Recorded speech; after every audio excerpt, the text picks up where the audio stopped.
is going on, everyone? It's episode 208, recorded on Sunday, July 14th. It's freaking mid-July already, Woohoo. 2024. I'm John, and hey, Drew, sad day. We finally found out that Grandpa is addicted to Viagra. Nobody is taking it harder than Grandma. That's a good joke.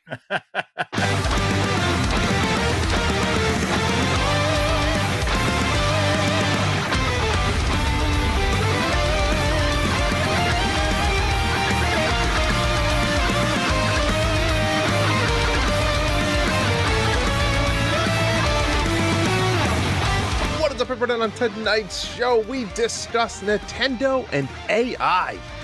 We've been busy playing a variety of games and lots of listener questions that we will get to and give you our best answers we possibly can. John, it's Sunday. It's in a beautiful weekend. We're in the middle of a heat wave. It's been like 90 plus degrees every day, but I love it. I love the heat. Really? How you been? Yeah, what have you been up to this weekend? Anything good, exciting, fun? I mean, this weekend has been really hot, and I've just stayed indoors, although I don't think it lived up to the heat or so. Mm-hmm. Sebastian is getting his driver's permit. Oh boy. You know how hard this was? Cedric going to teach him? So I actually asked Cedric, I said, would you mind, because we got to do 50 hours of driving over the next year with Sebastian for his permit, just like with Cedric. Is that allowed? Does he have to be at a certain age? So he has to be 18. So okay. Because I was hoping he could take him out during the summer, right? I'm working. I don't know if I want to take him out for a while. I want me and Michelle to do it first, at least for the a while. First 20 hours. But yeah, his birthday's in March, and so there'll be April, May, June, July, 4 months left. So yeah, I think by when he turns 18, I'm going to let him do some practice driving, especially in the early summer next year. You don't know this, but you'll get there. It is so stressful to have your kid driving. Oh, I bet. I'm stressed thinking about it. You're giving up that control, and they're in a vehicle driving 40, 50, 60 miles an hour. And Cedric's a good driver. No incidents, whatever. He was a little rough in the beginning. I think everybody is. Sure. So he's been a good driver. But yeah, Sebastian's going to be driving, and he's going to be using my car as well, because we're not buying everyone cars. That's just not happening. That's tough. Well, especially, at least you work from home. I mean, you still need a car for emergency stuff, but at least you're not driving to work and it's just sitting in a parking lot all day. I know, it literally keeps me from going to KFC during the day. That's what it does. Fair point. Yeah. He doesn't drive to school because my two kids are going to school, so he just goes in the morning, so that's fine.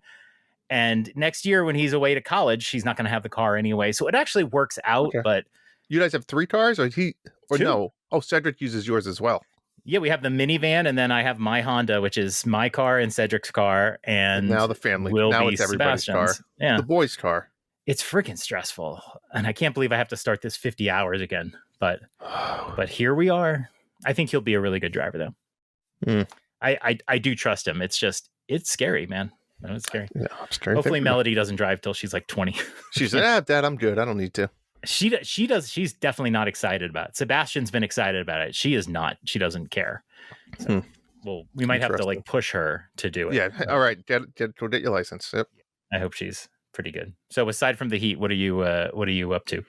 Nothing. I was supposed to play in a golf tournament. We have a big work tournament yesterday, and it was supposed to have wicked bad thunderstorms and pour out. And of course they didn't cancel it. Wicked bad. They didn't cancel it. So we get there, we play 5 holes. Cart girl just comes, load up, we have a shot, we have a beer, and then the skies open up and absolutely torrential. They call us all. Now it's 8:30 in the morning, so we started 7.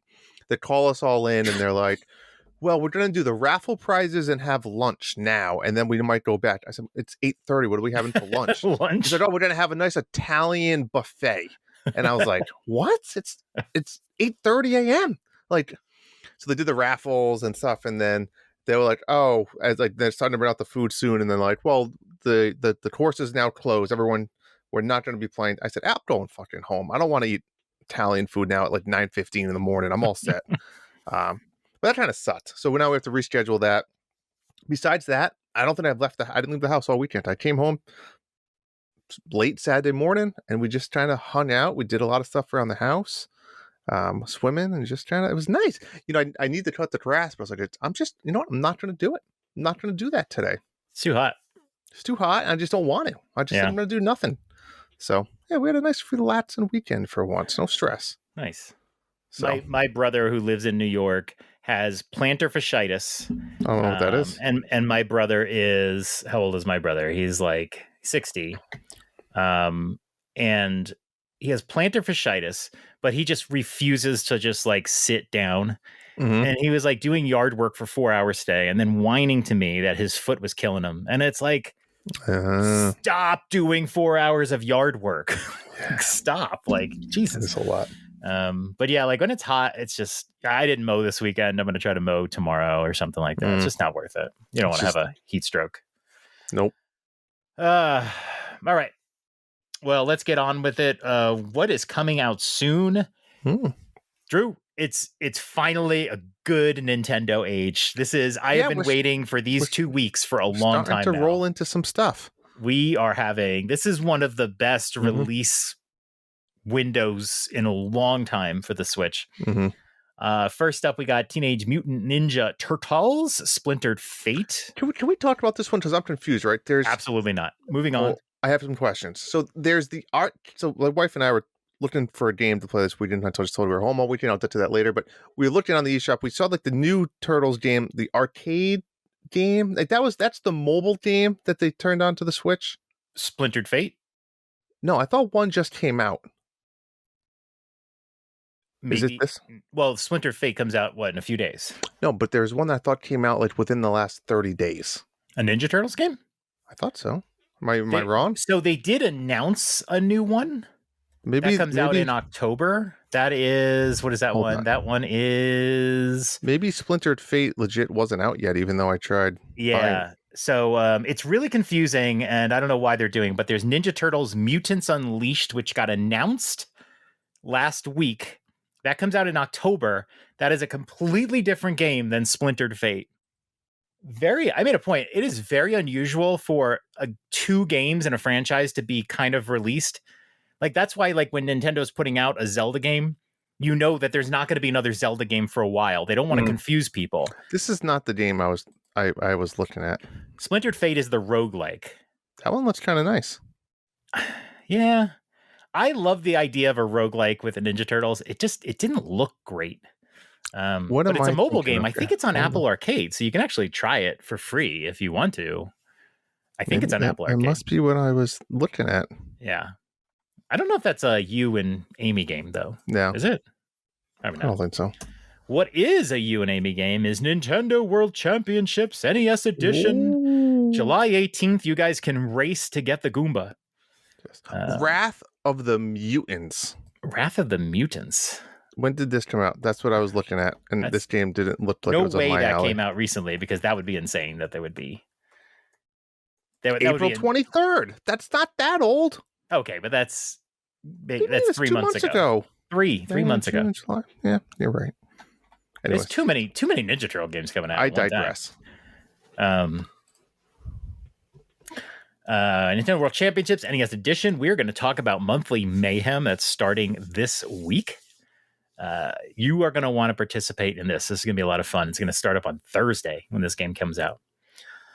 Then there is, I still don't know how to say it, if it's Skim or Shim. That comes out Shim. July 18th as well. I am super excited for this game. Very excited. This is the one with the frog jumping in the shadows. Yep. A Ranger, a role puzzling adventure, which I am tentatively very excited for. That comes out July 25th. Yeah, I'm really excited for it. I'm going to look at reviews, though. There's so many games coming out at once. This is the one where I'm like, I really want to play this game. I may not be able to play it day one, but I have my eye on it. I'm excited for that one. There's something about this game, Trip to the Necro Dancer, that just like aren't my games. It reminds me of that, and it's just not for me. Yeah, I don't think it's a rhythm game, though.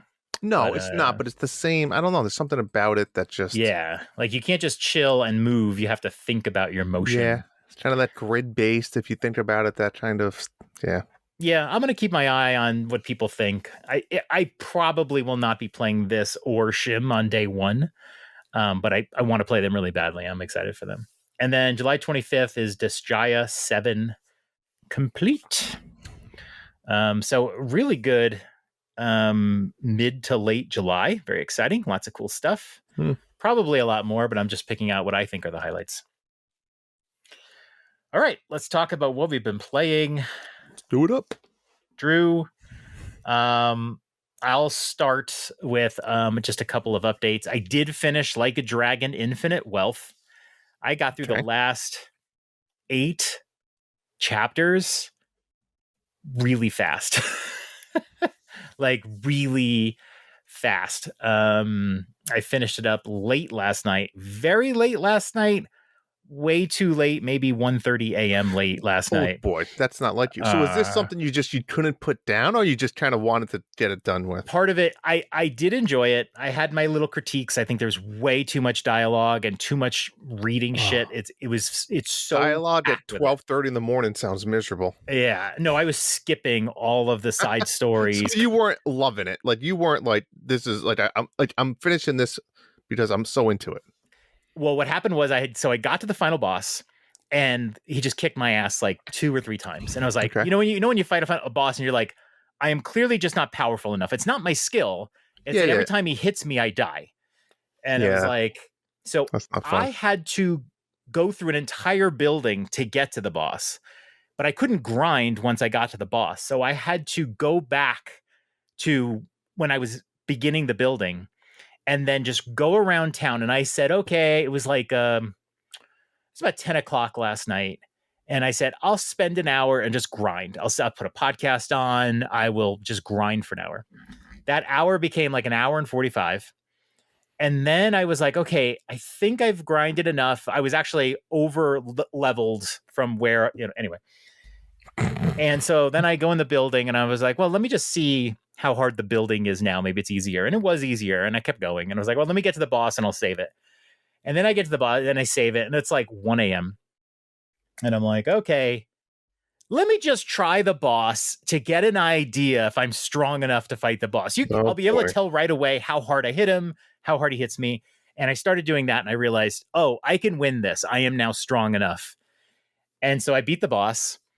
And then I paused the game when I knew it was, once I realized the game's over. Yep. I paused it and I said, okay, hopefully this is saved.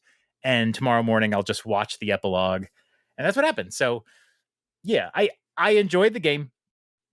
I did just sort of want to finish it. I want to try something new. It's been a while. I feel like I've been telling people I've been playing Elden Ring and Infinite Wealth for like 8 years. So I want to try something new, and I'm going to try some other stuff. But yeah, no, it's all done. So I'm probably going to dabble in it a little bit more, do some of the Animal Crossing side game thing it has, do some of the Pokemon side game that it has. And so I'm probably not totally done with that, but I'm going to take a break.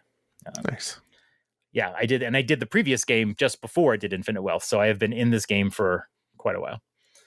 Elden Ring, I am continuing. This is my 3rd run. I am now past where I got with my 2nd run before I bailed. Mm-hmm. I've done tons of exploration. I am enjoying fighting mini bosses that I find, collecting items, learning combat better than even my first game. And I don't know who I'm going to next, but I'm at the point of the game where I can't fight the dude on the horse because I need to wait for the festival to begin. Okay. I don't know how the festival begins. And I don't want to bother looking it up. I'm just like, I just assume I have to do this later in the game. I don't remember having to wait before. But there's another path with probably another major boss. So I'm just going to follow that path and just go beat whoever that is. There's no need to look it up, but whatever. But I'm enjoying it a lot. Yeah, Elden Ring. And eventually when I finish it, I might decide to play the DLC. I'm still not sure. I'm just enjoying playing Elden Ring right now. Hambone helped me out with the Crucible Knight boss. I tried I think 3 or 4 times and the dude just kicked my ass. And I was like, Hambone. I was like, Hambone, can you help me? He's been wanting to help me, but I've been trying to do it on my own. And we figured out how to get him in my game, and legit, it's like having your big brother come and beat up a bully for you. Nice. He came in, and I just wanted to sit in the corner and just watch. Oh, he actually is like a co-op. He joins into my game. He Nice. fights the boss. I'm the only one who gets credit for beating the boss. It doesn't matter. He's already beat the boss anyway. And so you can literally just let that person beat the boss for you. Mhm. I don't think you can use potions when you co-op. I'm not sure. But yeah, and he just beat the boss. I helped. Yeah, so that's my sort of oh, and then one other game I'll update. I rolled credits on Persona 4 Golden.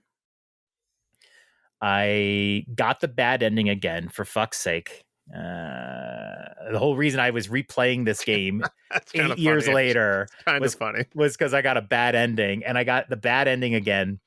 I looked it up, and there's nothing I did wrong, but there's like this series of very benign questions, and if you don't answer them right, you'll get a bad ending, and that's so You should have stupid. just looked it up.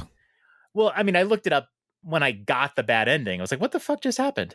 It's not like you go, oh, you didn't level up enough, or you Yeah, go, oh, yeah. you didn't do your social links or whatever. No, it was like these weird questions I get in this moment, and if you don't answer them right, the game So it's sort of nothing to do. ends. Yeah, nothing to do with the way you play the entire game or Nothing to anything. do with, and those questions are so stupid. You would never know what the right answers are. Hmm. So I actually did go back to my save, and then I answered the questions right. The game continued. Honestly, it was a little bit boring. It was just like a month and a half of improving social links and whatever. Nothing really new. And yeah, that was it. Or no, maybe there was one more dungeon. I did one more dungeon. That's right. And then after that, it got kind of boring. So Nice. that's it. Yay! That was a game I was really happy to be done with. I don't know if I can play another Persona game for a long time. So those are all updated. Very cool. I have some other ones, but why don't you take a turn here? Yeah, I mean, I'm going to say with the one that I have a problem, John. Anytime I turn on my Switch, I just want to play Star Wars Hunters. It's bad. I have like 85 hours already into this game. And that includes a vacation where you didn't play at all. Yeah, like 10 days I didn't play. So they came out, well, to update, I've completed the battle pass, done, 80, whatever it is. I've matched my profile, level 50, can't do any higher than that. The only thing I've been trying to do is, so when you go, there's a couple different modes you can play. There's rank mode, which you play against other people of your skill level, right? And I wanted to get match rank because you get this cool skin. And I just, in the beginning, I think there wasn't a lot of good players, and I would get up there, and I was like, I remember I explained all those fucking tiers last time, and I was so close. Well, since then, I've actually digressed, and I know I've gone backwards because you just get stuck with people you don't know. And I'm sure you're playing with against like other teams that have partied up or probably doing voice chat at this when you get that high of a rank. So I don't think it's going to happen. So I've accepted that, and then it's been good timing because a new game came out, and a new mode. I'm sorry, and it's awesome. It's called Hut Ball, and there's essentially a goal on each side of the stadium, and a ball spawns directly in the middle, and you have to get the ball, and you can throw it, you can pass it, or you can just run it into the goal. The first one to 3 or whatever at the end of the 6 minutes, whatever the score is, and it's so much fun. I don't know why, but it's just so much fun. So I've been playing that, and then all of a sudden, Evan decided to, he was playing some stupid iPad game, and I think an ad came on, and he said, he's like, oh, I could play Star Wars Hunters on the iPad. I was like, go for it, bud. And I was like, I can't imagine, how people play those games on like phones and iPads. I could never do it. So he downloads it, he plays it, and he's like, oh, this is great. I love it. He's having so much fun. So I was like, can you add me as a friend, Dad? And I was like, sure, buddy. And I was like, oh boy. So we ended up actually playing tons of games together, and I actually had so much more fun than I thought I was going to have with him. And he wasn't bad. He was better than I thought he was going to be. Let me say that. What made me realize probably all the kids and iPad players I'm playing with now that I'm on there. But also, we played a ton of games. You're like playing football with like a bunch of little kids, like in real life, just smashing them. But it's a ton of fun. If you want to look it up, it's called Hut Ball, HUTT, and I was just looking at it. It's cool. It's a different, it's not just a shooter at this point. It's a little bit more strategy and reason to it. Reminds me of some of the like Splatoon, like kind of like thematic games. Yeah, I mean, I'm absolutely in love with this game. I'm having so much fun with it. I think the new battle pass ends in like 2.5 weeks, and I'll probably get suckered right back in. Um, but I've been noticing a lot of great names, Dad After Dark type names of players and profiles, and there's a few I put down that I wanted to just go through. The first one I found, they try to like beat the system by spelling things wrong and stuff, right? So Mhm. the first one is Jedi Teedies, like Teddys. The next one, Darth Farts. Jar Jar Binks, Jar Jar Butts.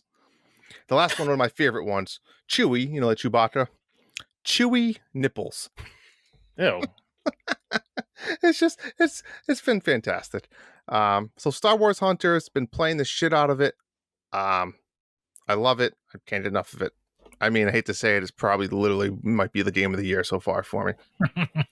But that's my point, is every time I go to on my Switch to play anything, I play that, which means Luigi's Mansion is just getting put on the side burner.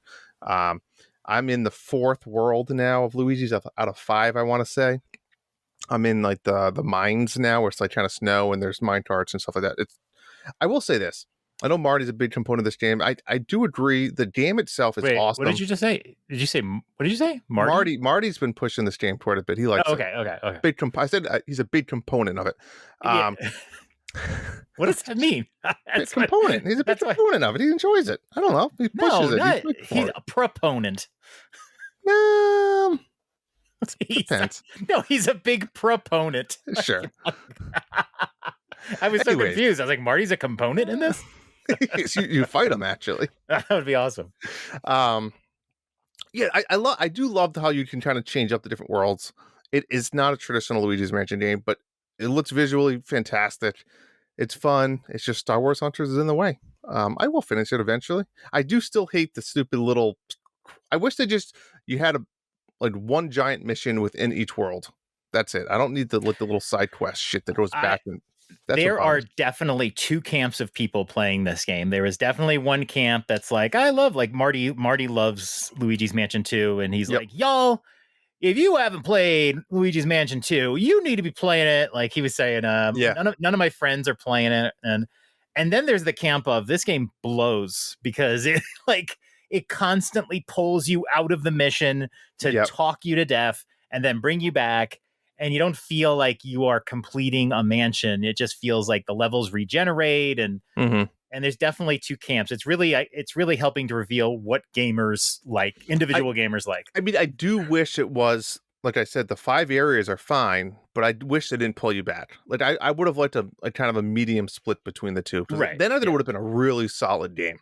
Right, but it doesn't. It pulls you back. Correct. And they didn't fix it because you can't. That's the whole game. Like you can't fix that. They're trying to go for as little effort as possible here. They're like, no, we're not changing the game. Agreed.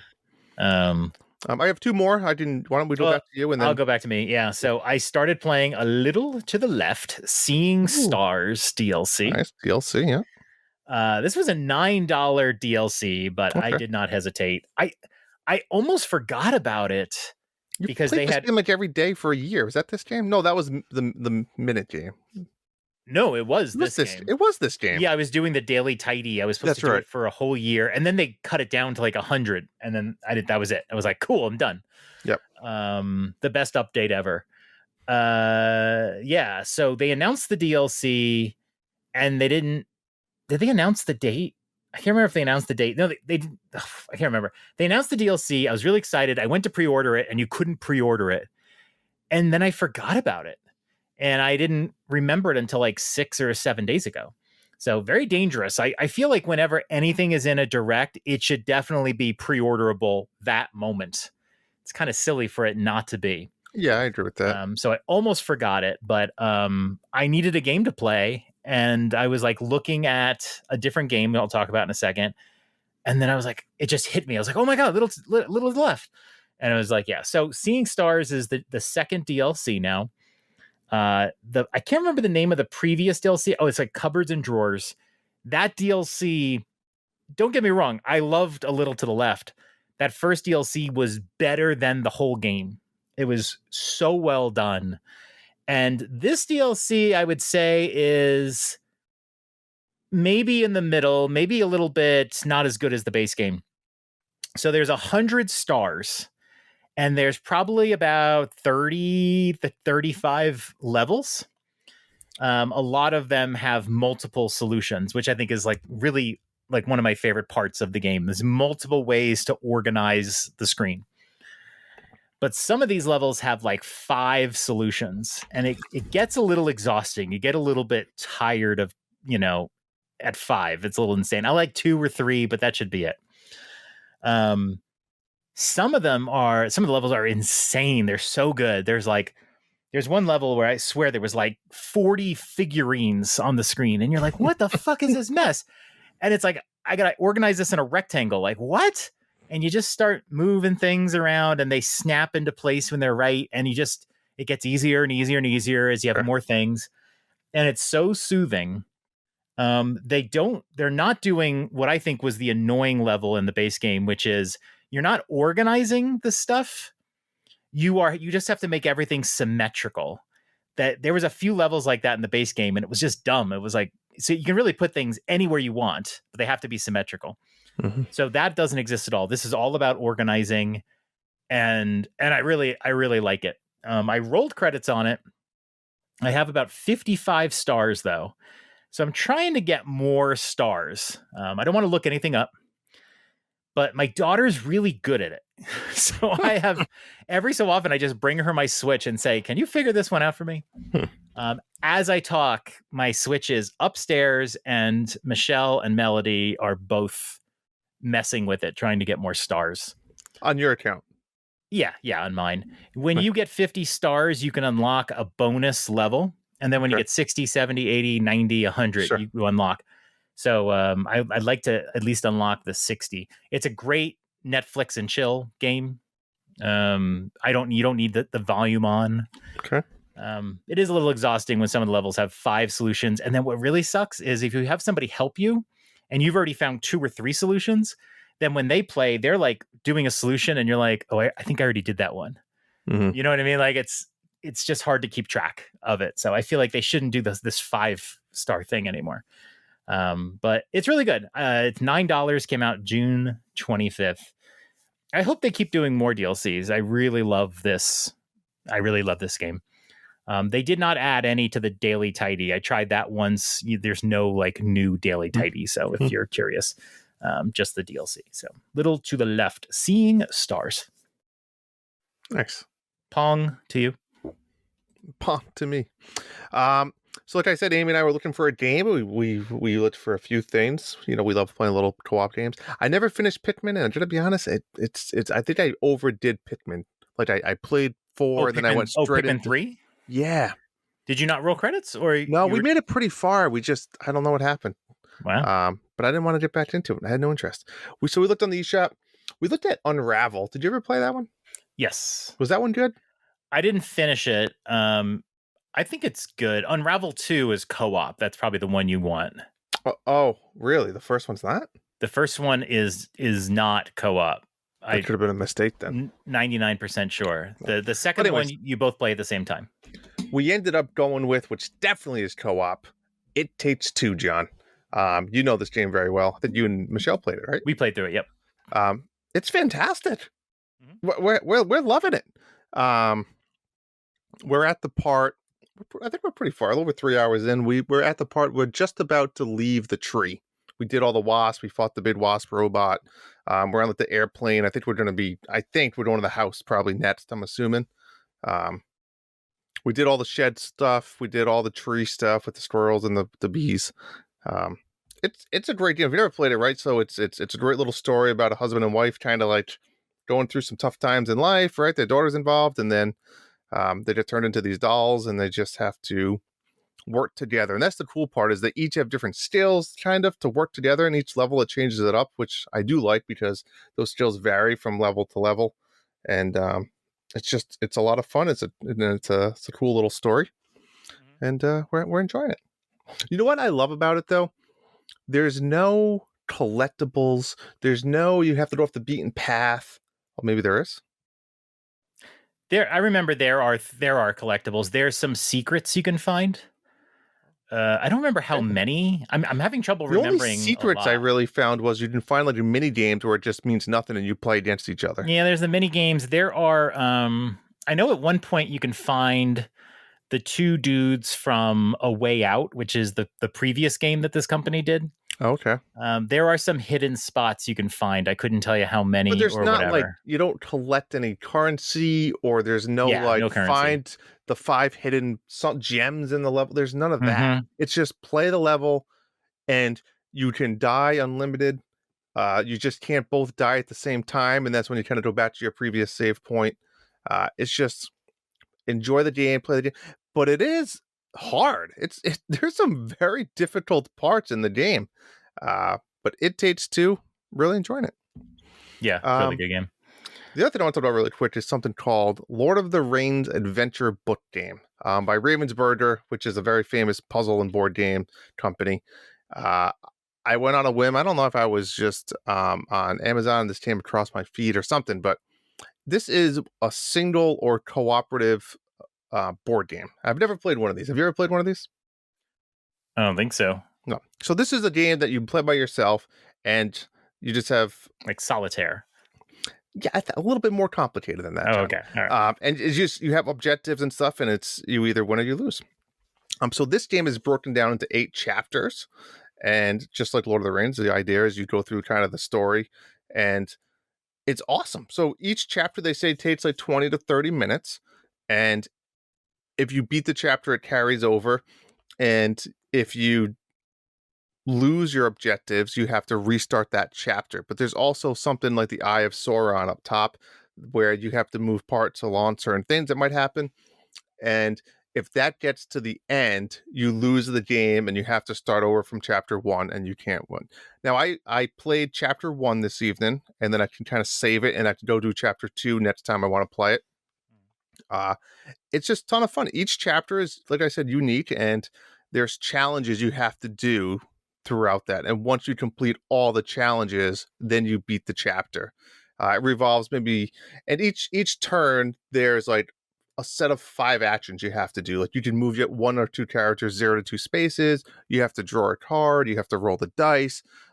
You have to discard and you do all the actions, and meanwhile there's some other component of the game that's trying to stop you, right? So one of those actions might be, you know, move. I just did the first level, like move a ring wraith, around the space. If the ring wraith passes you, you have to go to the spot. If it passes you twice, like you lose. So it's just a cool little simple. I mean, it took me a good 15 to 20 minutes to probably read it very clearly, set up the board, but once you got into the routine of it, I guess you could say. It was very easy to play. I picked it up pretty quickly. The instruction manual was only like 6 pages long. Uh, and they even had like frequently asked questions by each chapter that things could happen and pop up. So it was great. You know what it was? It got my eyes off the TV for a little bit, made me play something on the table. I really enjoyed it. I was a big fan of it.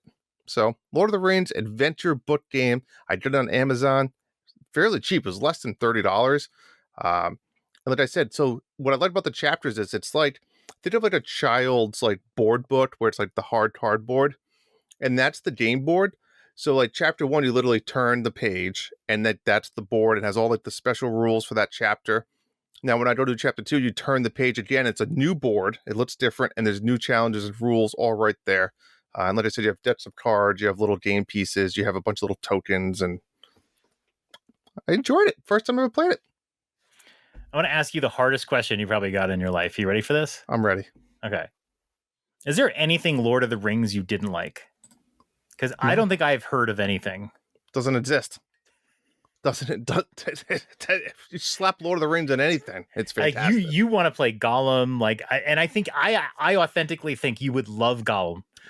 like I would see through the hate of it. Yeah, you Especially would knowing me be. that I don't hate. Like, it's hard for me to really hate bad So games. so you can play the Gollum game on PS Plus Premium. They have a trial, Yep. like where you can play the first, I think, hour of it, and I'm like Okay. tempted to stream that, but like no, I don't want to do that. King of Kong like kind of broke me. I I think yes, I watched. think you would love it. I think you would love it. It's still supposedly supposed to come out for Nintendo, isn't it?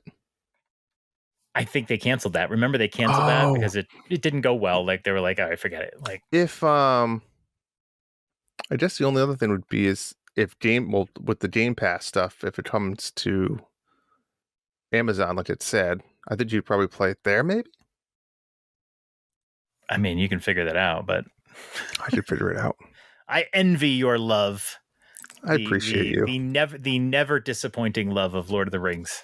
Anything you name it, I'm in. We might actually be watching the trilogy because we finished mostly the Marvel stuff. Okay, We went through the Jurassic Park movies. nice. And we're looking for a new franchise. And I was like, well, there's Lord of the Rings, and like I don't really like the Lord of the Rings movies, but like there's only what 3? Didn't they do? Didn't the last movie was split in 2, or was that just No, there's the Hobbit? I mean, the Hobbit has 3 movies. 4, right? Doesn't it? Didn't they split? Oh no, maybe it's just 3. Okay. No. For some reason, I thought they did the last movie of the last book of Lord of the Rings was split into 2. I think if you did like the DVD back in the day, it was multiple DVDs. I know they have an extended edition and stuff like that. 4 hours, 3.5, 4 hours. So we might do that. It's streaming. Should. So we'll see. No Hobbit though, just Lord of the Rings. Yeah, Michelle and I watched The Hobbit and we fell asleep every single Hobbit's time. not as good. I will 100% say that. Yeah. Lord of the Rings is significantly better. So Lord of the Rings adventure book game. Give it a go. Give it a go.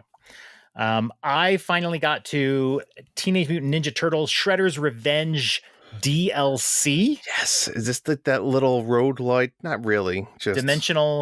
Was it a Dimensional Shift? I didn't, for some reason. Dimensional something. Yeah. I didn't write down the name of it, but it's dimensional something. Dimensional Shell Shock. Yes. Dimension Shell Shock.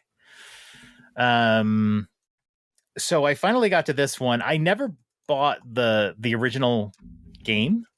I played through it. Cedric bought it, so I played through it on his account. Mm-hmm. But I've been wanting to play the DLC because it's a roguelike. And so it went up for sale on limited run a while back. And I was like, cool, I'm going to buy the physical version. Okay, I remember this now. Yeah, okay. So I got the physical version, and I've had it for a good little while now. And I've just decided I play the DLC. So I have played a few of the levels to try to just remember how to play the game. And then, in the last couple days, I have gotten into the DLC. Mm-hmm. I don't know what my opinion on it is. I do know I suck at it. I couldn't beat it. I made it to Shredder once. Okay. I couldn't beat it. It's hard. It seems like, correct me if I'm wrong, but like, it seems like when you die, like if you get, like, I finally got 1 crystal. I was so excited. It took me many runs to just get 1 crystal. Yep. If you die, you don't get sent back to the beginning. You still have your 1 crystal. Yeah, and you can keep retrying that run. But don't you lose like your buffs and stuff? Like, is it one of those games you want to start from the beginning? I think it is. I mean, maybe, but like you have the 1 crystal. I don't know, you need to get to them all. So I don't know what would happen at the end. So you could do like the thing where you abandon your run. Yes. I just haven't played enough where I have a feel for it yet. I know it's that hard. I stink at it. It is hard. With these games, you're just brawlers. You just want to go in and fight, but you're very limited health and you're on one screen, and it's just so easy to just keep taking that little damage. Can you play online co-op? I don't. If you can play the base co-op. Game co-op, then I would think you can play it. Maybe I'd jump on and play a couple of runs with you is what I'm trying to say. Yeah, maybe. So when you play, though, it's just you. There's no other turtles or anything, right? You don't get any computer players or helpers. You just you pick 1 turtle. I've been trying some of the newer characters, like Usagi, who's like the rabbit. Yeah. He's pretty good. I like him. He's fast. Good. I like Splinter. I've tried Amy, or not Amy. I always say Amy. April. I've done Donatello, who's my go-to, and I'm trying different characters to see if there's one that jives with me more. I think Splinter was my go-to. I think it's really cool in the base game that you kind of like level up all the characters. Yeah, I do agree with that. So there's like, it's definitely helpful to play with multiple characters. But I really suck at the DLC. So do you think that the actual difficulty is set based on how many players you have? Like if I have 3 or 4 players, it's got to be harder, right? Maybe. I don't know. Maybe that's the only reason I got so far, because I played with other people. I think maybe all 4 of us played. You would think that there is some scaling, but I don't know. Well, that'd Um, be. I guess that's my point. Why it would be even harder if it's just you're playing by well, yourself. the game is easy because there's a map. So if when you just try one level, you don't have to like get through the whole game with like 3 lives.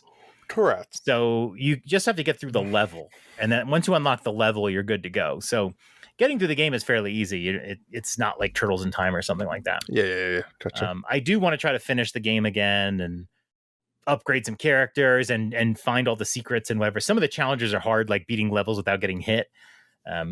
Clearly, that's not happening for me, but um, I think the DLC is cool. I mean, basically, you go through a level, you go to a random area. It's just themed on that level, but it's always just one screen. It never scrolls. And then there's a bunch of enemies that come at you. You beat them, you win, and then you go into a portal to the next level. And I think the color of the portal suggests how hard it is. Like there's a red one, which means it's a little harder, but you get more of a reward. So when you're trying to get these crystals, you're getting these little crystal shards, and the more you can get, eventually you fill up and you have the crystal. So like one time it said, "Oh, you can have 30 crystals or 20," but I Mhm. think the 30 meant I had to play a slightly harder level. Sometimes they'll give you pizza, so it refills your health. Just like with other roguelikes, you try to avoid that. You're trying to constantly upgrade your character rather than get the health. But sometimes you're really low on health and you're not going to finish. So, um, yeah, it's like they don't tell you what the upgrades do until you do them. So you can actually transform into Shredder for a level or like different characters. Like I think you can be Rocksteady or Bebop. I always forget. No, I think it was Bebop. Oh yeah. So you actually play the level for a limited time as that character, which is really neat. And then sometimes you get a boss, and some of them are easier than others. It's just your typical roguelike. It works well, and the graphics on this game, of course, are just insanely good and colorful. So yeah, it's pretty good. You are done, right? You're I done. am done. Were you able to play Switch Sports basketball? I updated it, and it's just every time I opened it, I said, Star Wars Hunters. Star Wars Hunters. Okay, Switch So fill Sports me in. basketball. Tell me So why I should play it. Here's the skinny. I'm not going to give you a reason. So here's the skinny on it. I updated it. I got my pal Cedric to play with me, and we go to basketball, and it runs through the tutorial. And so the tutorial is set up for me. So it's like, okay. And it's like, okay, here's how you shoot. And you got to do this. And you got to do this. All right, let's practice. And then they make you shoot. And you have to get like 3 baskets. Like you literally have to hit the basket to get credit for it. And it's like, okay. And you get through it. And they're like, okay, here's how to steal the ball. Now steal the ball a few times. And you're like, okay. And you get through all of it. And I'm telling Cedric, well, like, just pay attention to what I'm doing because you're going to have to know this. When it finished, it then did the same tutorial for Cedric. No. And so we had to go through the whole tutorial again. Cedric had to do it. It was like, are That you sucks. shitting me? Eventually we got through it, and then they have you play basically bots. And we won, killed them. It was like 11-0. I think you have to score 11 or 14. I can't remember what it was. Maybe it's 14. Mm-hmm. You have to score 14 points to win.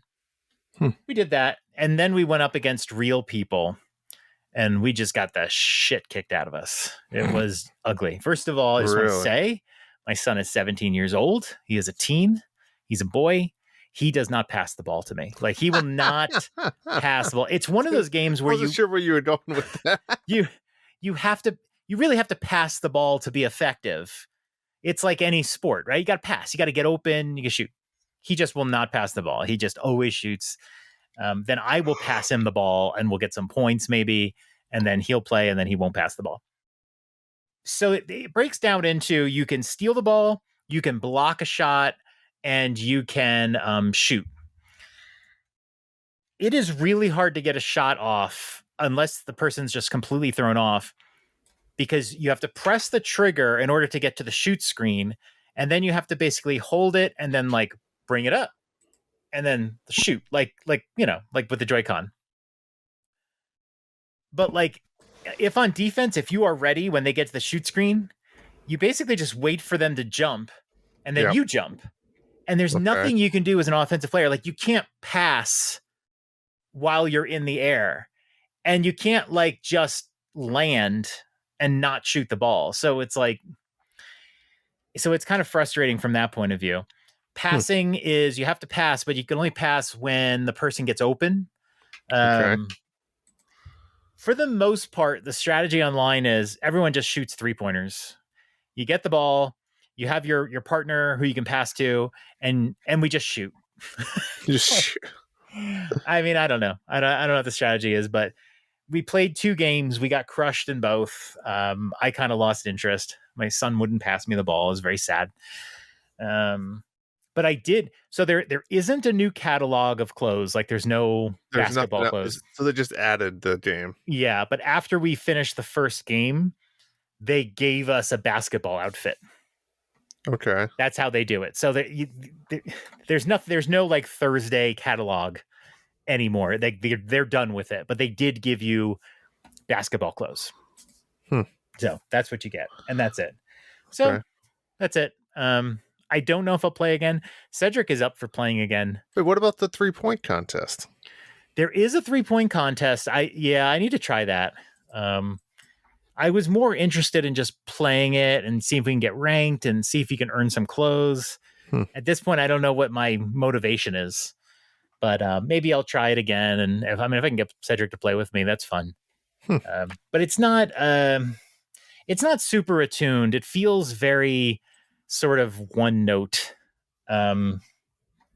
It feels a little rushed, honestly. I think they're like, what is the easiest game that we can like do in like 3 months? It's just so random, though. Yeah, I think they just decided, or they let's do an easy sport. Let's make it as easy as possible. We'll put it out. We'll throw it in a direct. And they probably gave it to like a young set of new Nintendo developers, maybe, to keep them busy and intern look, hey, new content. Yeah, because it's not nearly as good as soccer. It's just kind of like, and they could have done baseball. Baseball. Oh my god, everybody wants baseball. But whatever. They didn't do new clothes. It's just it was probably like a 2 to 3 month effort, if that. A little disappointing, but I'm glad it's there. But it's not getting me. It's not keeping me locked in. So, yeah, Switch Sports Basketball. If you and Evan play, let me know how it goes. Okay. All right. That is it. Let's talk Manscaped. We still got an old ad here. We don't have any new ones. Maybe we should just talk about it. That's what the Nintendo dad said. Okay. I mean, what do you want to say about it? What have you been using? What's the good word?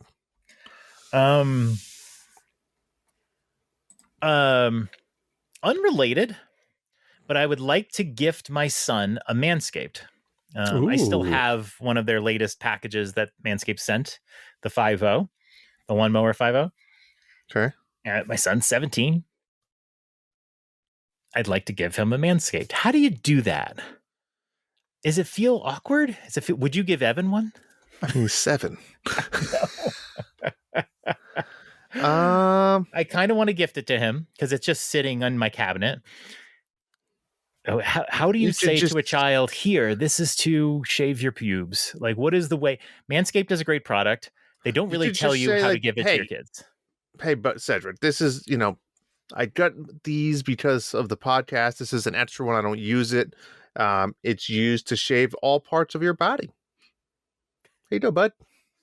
Most notably, yeah. I mean, he's not dumb. He probably heard of the company. Right. Yeah, they advertise everywhere. So why don't you just do this? Why don't you just do it like this? Hey, Cedric, I got an extra one of these from the podcast. I don't need 2 or 3. I mean, do you want it, buddy? Just let him just just play it off like that. And then if he wants it, he'll take it. And you don't need to know if he uses it or not. Just, yeah. Just do that. Just say I got an extra one of these. I don't know if you wanted it. Okay. I think that's the way to go. Figure it out. Did I ever tell you I tried to give one to my wife? You did. I think I did too. What was her answer? She held on to it. She didn't seem like excited. And then like 3 weeks later, she gave it back to me. Did she use it? No. Oh. I checked. No, I checked. It was definitely not used. No, but like, yeah, it was a little, I thought it was a great gift. I thought it was like a great little gift thing. Here you go. This is like, I mean, I love the product. Me too. You know what I used to do before. I do. This is a win. Yeah. So, No, she's uninterested. She's not into bidets. Uh, Mm, she's not into any of that personal stuff. I think she's just like, that's my business or old something. school. Let her do. She Yeah, wants to do what she wants to do. yeah, um, yeah. Understood. Okay then. Manscaped. Manscaped. Everybody needs it. Go use the code NINDADS, NINDADS, 20% off free shipping. Buy one for your kids. All right, let's talk monthly mayhem. This is, I think, one of the first mayhems where the game was just obvious. The next monthly mayhem begins July 18th, and it's Nintendo World Championships NES Edition. When they announced this game, we all knew this is the game. This game was made for monthly mayhem. Nintendo literally heard about us, and this is the game. So here is how it is going to work. I mean, I don't have the game, so we try our best when these games come out. This is going to be a 2-week monthly mayhem. I think we're going to do some other stuff when we're done. So we're going to have some sort of unofficial monthly mayhem fun after. Mm-hmm. But for 2 weeks, that's the prize period. It's going to begin July 18th, but because that's when the game releases, and sometimes people don't get the game till the evening, I'm going to make that first day 2 days. So July 18th and 19th is going to be our first competition. And it's going to be the best time at some particular challenge, which I will decide when the game comes out because I don't have it. And then every single day, there will be a new challenge and a new winner. Wow. You don't have to play the same farkin' level for a week. I do like that. It's just one day. Best time. Times have to be done by, you ready? It's going to be by on the spot here, folks. This is on the spot. I don't want it to be midnight. It's not going to be midnight Eastern time. It is going to be, let's say, 10 o'clock Eastern time. Because it just gives me, I just need time every night to get the winner. You're going to do it at night though, not in the morning? You could always just be a day behind. No, every night I'm gonna basically declare the winner. Okay, and then it will give the next challenge for the next day because some people play in the morning. That's fair. I want everyone to have access to knowing that challenge every day. Yeah. So every single day there's going to be one winner, the person with the best time, and you will win $5. Okay, I'm going to do all the payouts at the end of the competition because I expect people to win multiple times. The only caveat is if you win a day, you are not allowed to win the next day. You can compete, but you won't win the prize. It'll go to the next person. So $5. So that amounts to $70. Is that right? 14 times 5. Yeah. 14 times 5. Yeah. $70. And for every day you don't win, you will get a lotto ball. And then we will do a $10 lottery at the end. Nice. So if there's 14 days and you win 2 of those days, you will get 12 lotto balls. Make sense? Yep. Easy peasy. Easy peasy. So this one is great. If you don't get in on it right away or you don't buy the game right away, doesn't matter. It's okay. You won't fall behind. It's every day. It's a completely new slate. What day are you starting? Like the second day it comes out? Like which day are you starting this on? Yeah. Date? So 18th and 19th is the first competition. After that, they're all 1 day each. Just an exception because the game comes out on the 18th. And I'll probably put out the first challenge a little later into the day because I need to get my copy and everything like that. So that's going to be it. And it'll go through August 1st. And that's when we'll do the lotto as well. So it's going to be a lot of fun. The competitions are going to be really easy, really quick. And I'm excited for it. I'm excited to see what kind of variation on time we can get. Because I'm like, if you were like saying, if I think one of the competitions is like kill the first Goomba in Mario, there's got to be an absolute fastest time cap, right? There has to be. I mean, it can't be like if you play enough, you can beat it by a little bit. There's got to be a fastest time. The part too that's going to be interesting is like you're not going to have a week to perfect it. You only have 1 day to perfect it. Yep. Yeah, you'll probably only have. I mean, if you're really cranking, you might play for a couple hours. I I'm agree. going to try to pick competitions that aren't like as super simple as the Goomba one. And you might have to you might have to do some stuff to unlock it, but it doesn't seem like this game is going to be hard to go unlock a level. I'm not going to No, go too far down, but I don't want it to be as simple as like the Goomba one or something. We need something that can entice sure. people to keep getting a better time. But I can't wait for it. And then once we're done with the 2 weeks, we'll probably we'll just make up some competitions, but they won't be for any money, just to kind of play around a little bit Hmm. before we do the next Mayhem. We can't do Mayhems every 2 weeks. Agreed. And especially this one's going to be expensive. So yeah, but it'll be fun. I'm really excited for it. And I think probably in the second week, we might do some of the bigger NWC challenges, not just like the simple kill the Goomba, but like a little bigger. Yep. But probably that'll be like the second week. So I can't wait. It's gonna be a lot of fun. I don't know how fun this game is outside of winning money. It's not. It's not fun. Drew, who is Emio? God, I don't know, but he's the thing of nightmares. First thing that comes to your mind is that movie Strangers. It's just like, dun dun dun dun. I mean, this is fantastic. I don't know what to think about this. I mean, what's your? I mean, like the trailer is, you can't get any more teaser than that. Yeah, very very teaser. A lot of people assume this is a Nintendo published game. It's got to be a Nintendo published game because they're not going to do a weird teaser for some random third party game. They're just going to do the trailer. So this has to be something related to Nintendo. And the teaser is part of their marketing for it. But is it really going to be some horror game? Or is this guy, I'm guessing this guy is actually part of a much lighter, sillier, funner game. And they're just kind of having fun by making it seem like it's a horror thing. Like the stupid horse everybody switch game. Well, yeah, except they didn't pose that as like a horror game. No, but I'm saying they could have. It Right. would have been equally as crazy and scary. What was his name? He had a weird name. He did Horace? have a name. Horace? I think it was Horace something.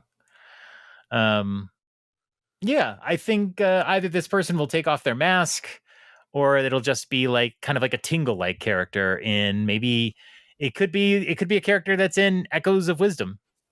Honestly, Could, but it has 500,000 views.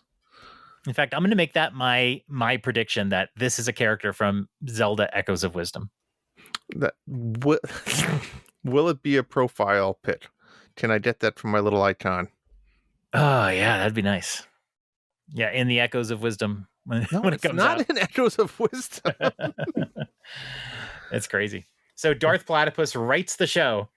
Since Nintendo seems to have put up a teaser for a mature horror game, what kind of mature rated game would you like to have show up on Switch? Amaranth. What does he mean by this question? Like just any horror game? Maybe style, yeah.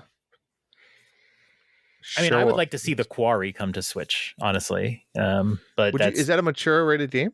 Yeah, it's a mature horror story game. I mean, really yeah, good. I know you talked about it. I didn't realize it was mature. Yeah, I'd like to see it come to Switch, but that's a game that exists. I don't know. I mean, obviously, this is definitely going to be in Legend of Zelda: Echoes of Wisdom. So, a character. I don't know. Nintendo doesn't do horror games. No. What's the closest they've really done? I mean, Luigi's Mansion and Fatal Frame, right? Like Luigi's Mansion is kind of like, what do we call it? Yeah. Campy horror, silly horror. Didn't we have a name for? I thought we had a name for it. Like, I'm not sure we do.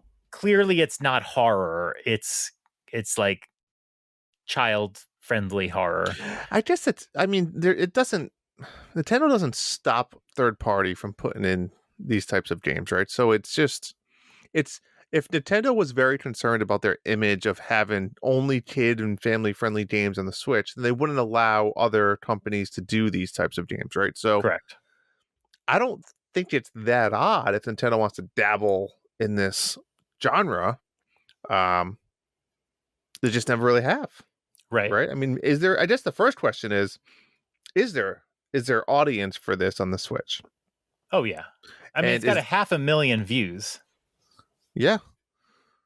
So you're not foreseeing this as just like a third person or first person type. I'm not saying shooter, but something adventure game or you think this is something completely different than Yeah, I because don't. that would be your first go to, right? This is a third party a third person, first person type adventure, sci-fi adventure horror game, right? That's what I Right. would you that's what it's believing you to think. But you think it's not. You think it's a complete curveball from that. I just don't think Nintendo makes those games. I wouldn't mind if they do. I mean, I'd love to see them branch out, but I don't think that is. Probably like a fucking puzzle escape room game or some They're shit. saying who is Emio, Yeah. and they're not saying it's a game or anything. They're just saying who is Emio, and I just feel like it's a teaser for it's not going to be a scary character. But they're doing some really good marketing here. I really like to see it because I feel like I was like talking about this last week. It seems like Nintendo, PlayStation, and Xbox just all fuck up their marketing so badly. And it just seems like such an easy thing to do. And Nintendo, I like seeing them kind of just go, hey, let's just make some weird video. And then like I do like it. I Yeah. love that 500,000 people watch it. The only videos that competed with this in the last month are the trailers for Metroid Prime 4 and Echoes of Wisdom. That's it. This is the third most I would say viewed there's a thing on better their chance channel. of Emio being from Metroid Prime 4 than Zelda. Yes, it could be. But I think that's what it is. But if it isn't, then I don't know. Cool. I'd love to see what they're doing. So they published Fatal Frame for a while. I think they hold the IP for Fatal Frame. I don't know if they still do, but they, it's not it's not what we think of as a Nintendo game, but they actually did publish Fatal Frame. Hmm. I don't think this is it though. I don't know. This just seems. I don't know why you would tease a Fatal Frame thing. I think it's going to be for, like you said, Metroid or Zelda. I'm very sure it's going to be Zelda. Oh my god. Uh, Okay. so I realized I am on a first-party Nintendo losing streak, Drew. Mm. It has been a while since I played a first-party Nintendo game. So I was looking at their most recent releases from November of last year till now. They put out in order Super Mario RPG, WarioWare Move It, Oh, what a miss. Mario vs. Donkey Kong, Princess Peach Showtime, Oh, Paper Mario The Thousand Year Door, best and champ. then Luigi's Mansion 2 HD. Now, Not great. Not a great portfolio there. 1 remake, 2 remakes, 3 remakes, 4 remakes. Nintendo World Championships is really just like an NES remake. I would consider that a remake. Yeah. So it's WarioWare Move It and Princess Peach Showtime. And I hate to say WarioWare Move It is a remake because it's obviously not, but Yeah. it's just it was fun. It was okay. I love the WarioWare games, but I find the last couple I don't play them for a long time. Like I kind of moved off it pretty quickly. Yeah. They're fun, but they play through the campaign and that's it. Yeah, I couldn't get my kids to kind of play with me, and it was kind of dead. So the streak is going to end with NWC. I'm going to play that for sure. I don't think it is. What? I think this is going to last for 2 weeks for you, and you're going to be done. I don't think this is really ending your streak. I mean, I guess I'm going to play it though. Yeah. You didn't play any of those games you just mentioned? I am going to unlock everything in the NWC game. So to me, yes, I'm definitely playing that. I guess that would be considered a win. But if I had to, and you've played all the other ones, right? You've played Princess Peach? I played all of them. Yeah. Of those 3, Princess Peach Showtime, Paper Mario, Luigi's Mansion, right? Sure. All 3 games since Mario Donkey Kong in February. Which of those are the one I should play? I mean, Paper Mario obviously is my favorite of all time. I think Peach you're gonna get frustrated with.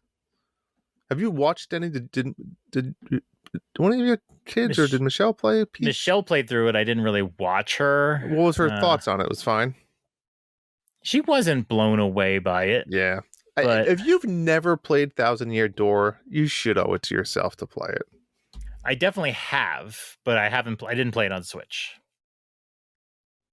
And I have played Luigi's Mansion Dark Moon, so I played that too. Then you gotta play I still Paper Mario. I can't. I mean, but again, if you've never played Princess Peach, I guess you can, but it's it's fine. I'm not saying that I will, but it's interesting that you're not sure if you should tell me to play Princess Peach, even though that's the Well, only original game. that's my point. Is if you've played Thousand Year Door and you've played through the game and beat it, it's hard not to tell you to play a first party game that you've never played before.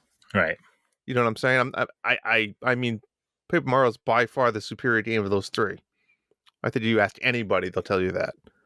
Right. But if you've never played a game that's, at least you can talk about it in the future. Like, yeah, that game kind of sucked, or oh, that was great to see Peach and it was fine, whatever. Have your own opinion of it. If I had to pick one, it would be between Paper Mario and Princess Peach. Yeah. I definitely don't want to play Luigi's Mansion 2. I didn't enjoy it on 3DS. But I don't know which one I would pick. Paper Mario is more my jam. Yeah. I've heard the dialogue is kind of slow. Like you can't speed it up. Did you run into that? No, I didn't have that problem. There was people who wanted to make the dialogue go faster. No, I was fine with it. And it doesn't. Those things worry me because I hate that. No, I just talked about it, but I hate it. Which game did I just play? Oh, we just played. We didn't even fucking talk about it, John. How did we just get this far in the podcast and not talk about Four Swords? Oh yeah, well yeah. Should we talk about it now? Let's do it. It was cool.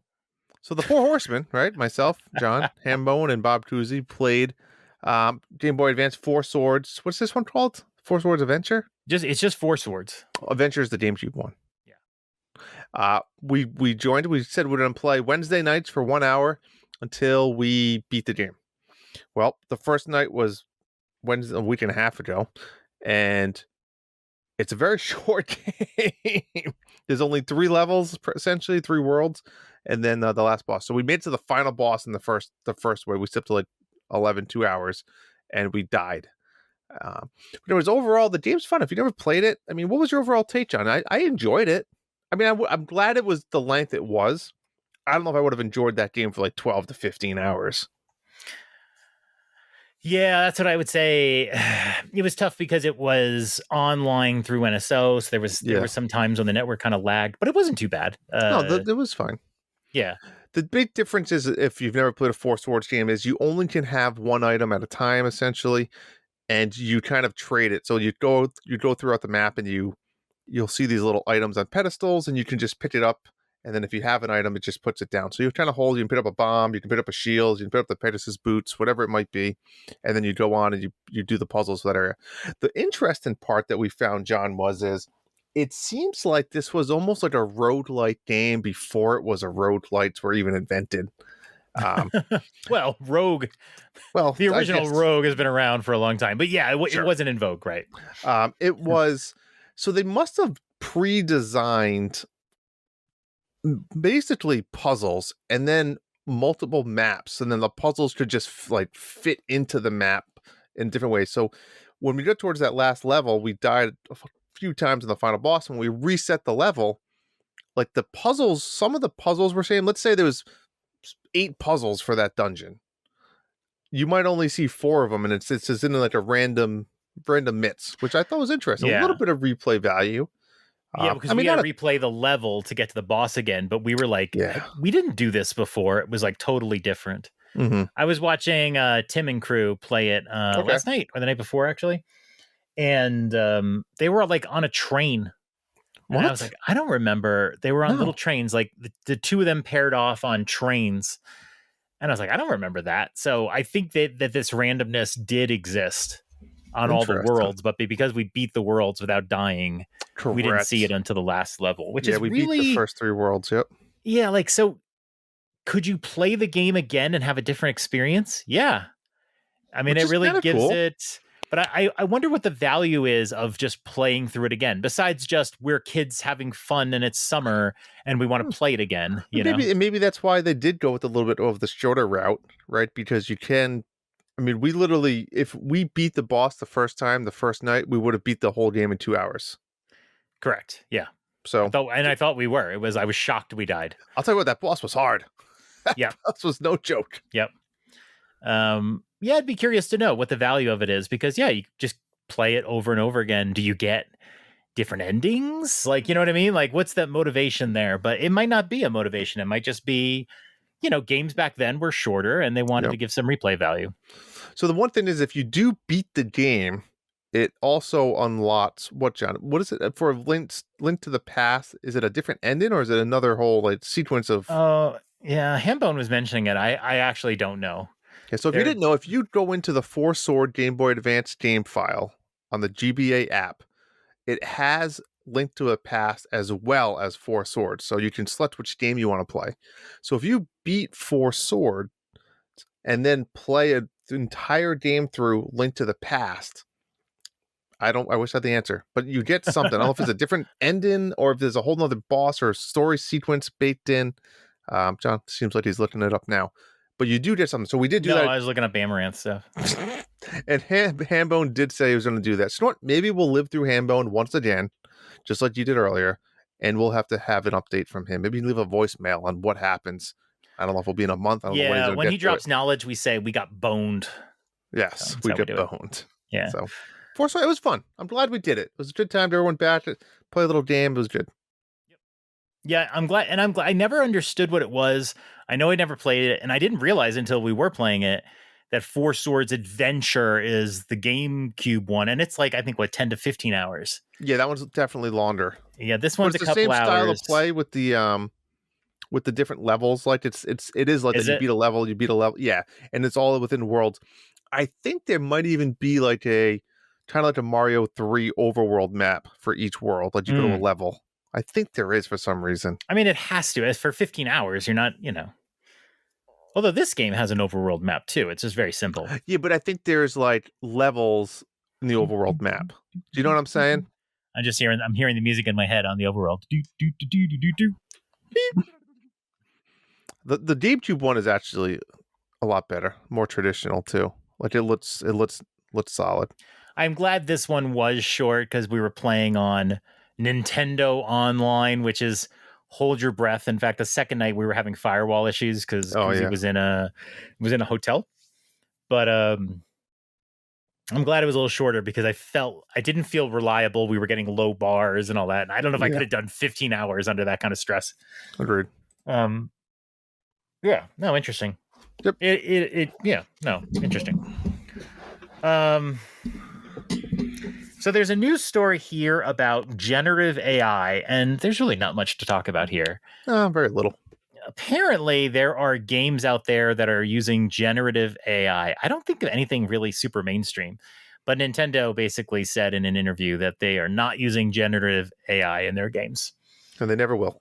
We had a small conversation about AI a year ago or so, and I made a prediction that you're going to see games where if you put in your name as Zablanc, that some robot will talk to you and say, "Hello, Zablanc."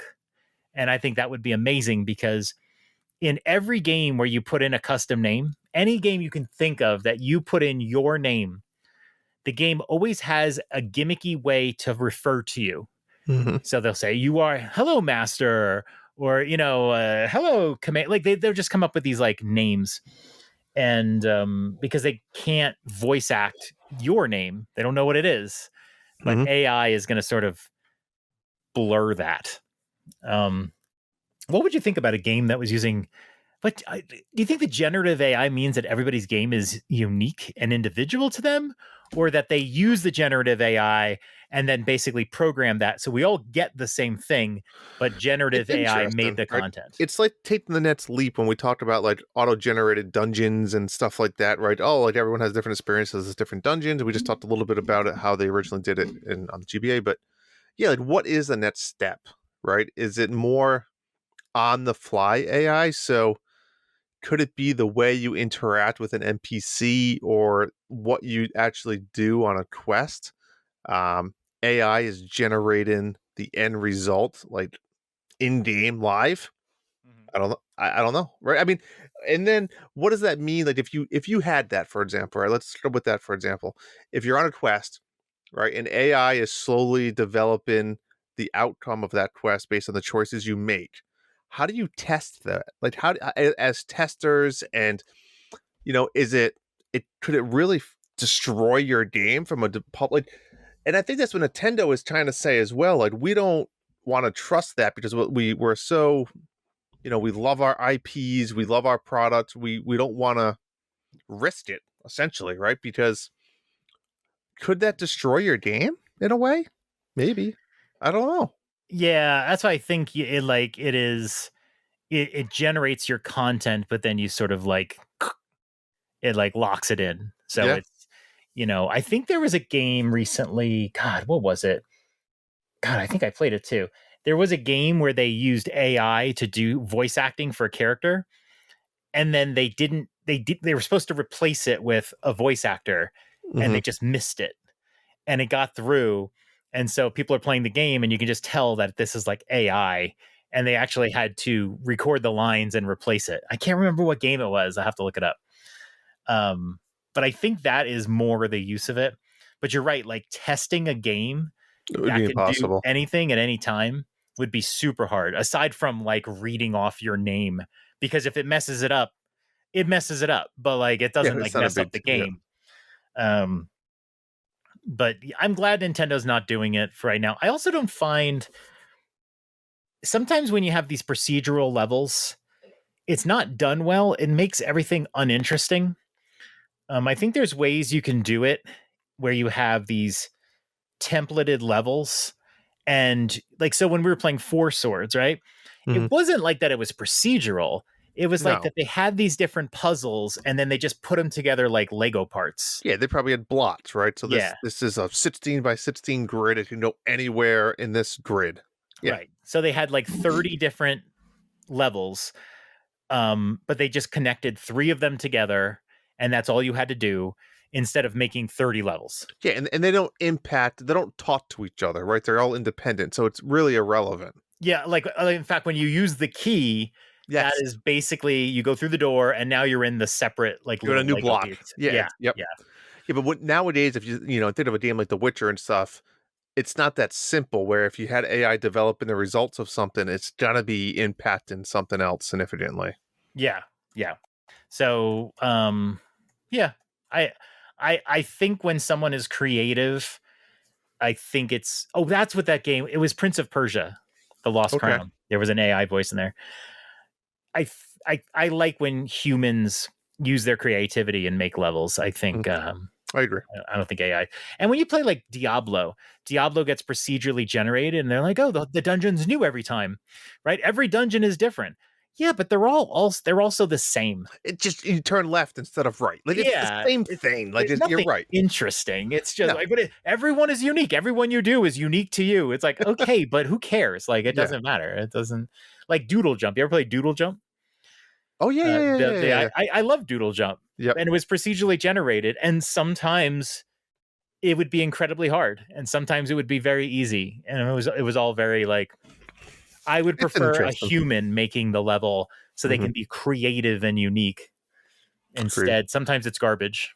It's an Sometimes interesting concept. I don't blame, and I totally see why Nintendo wouldn't want to go down the road. yep, good for you, So Nintendo.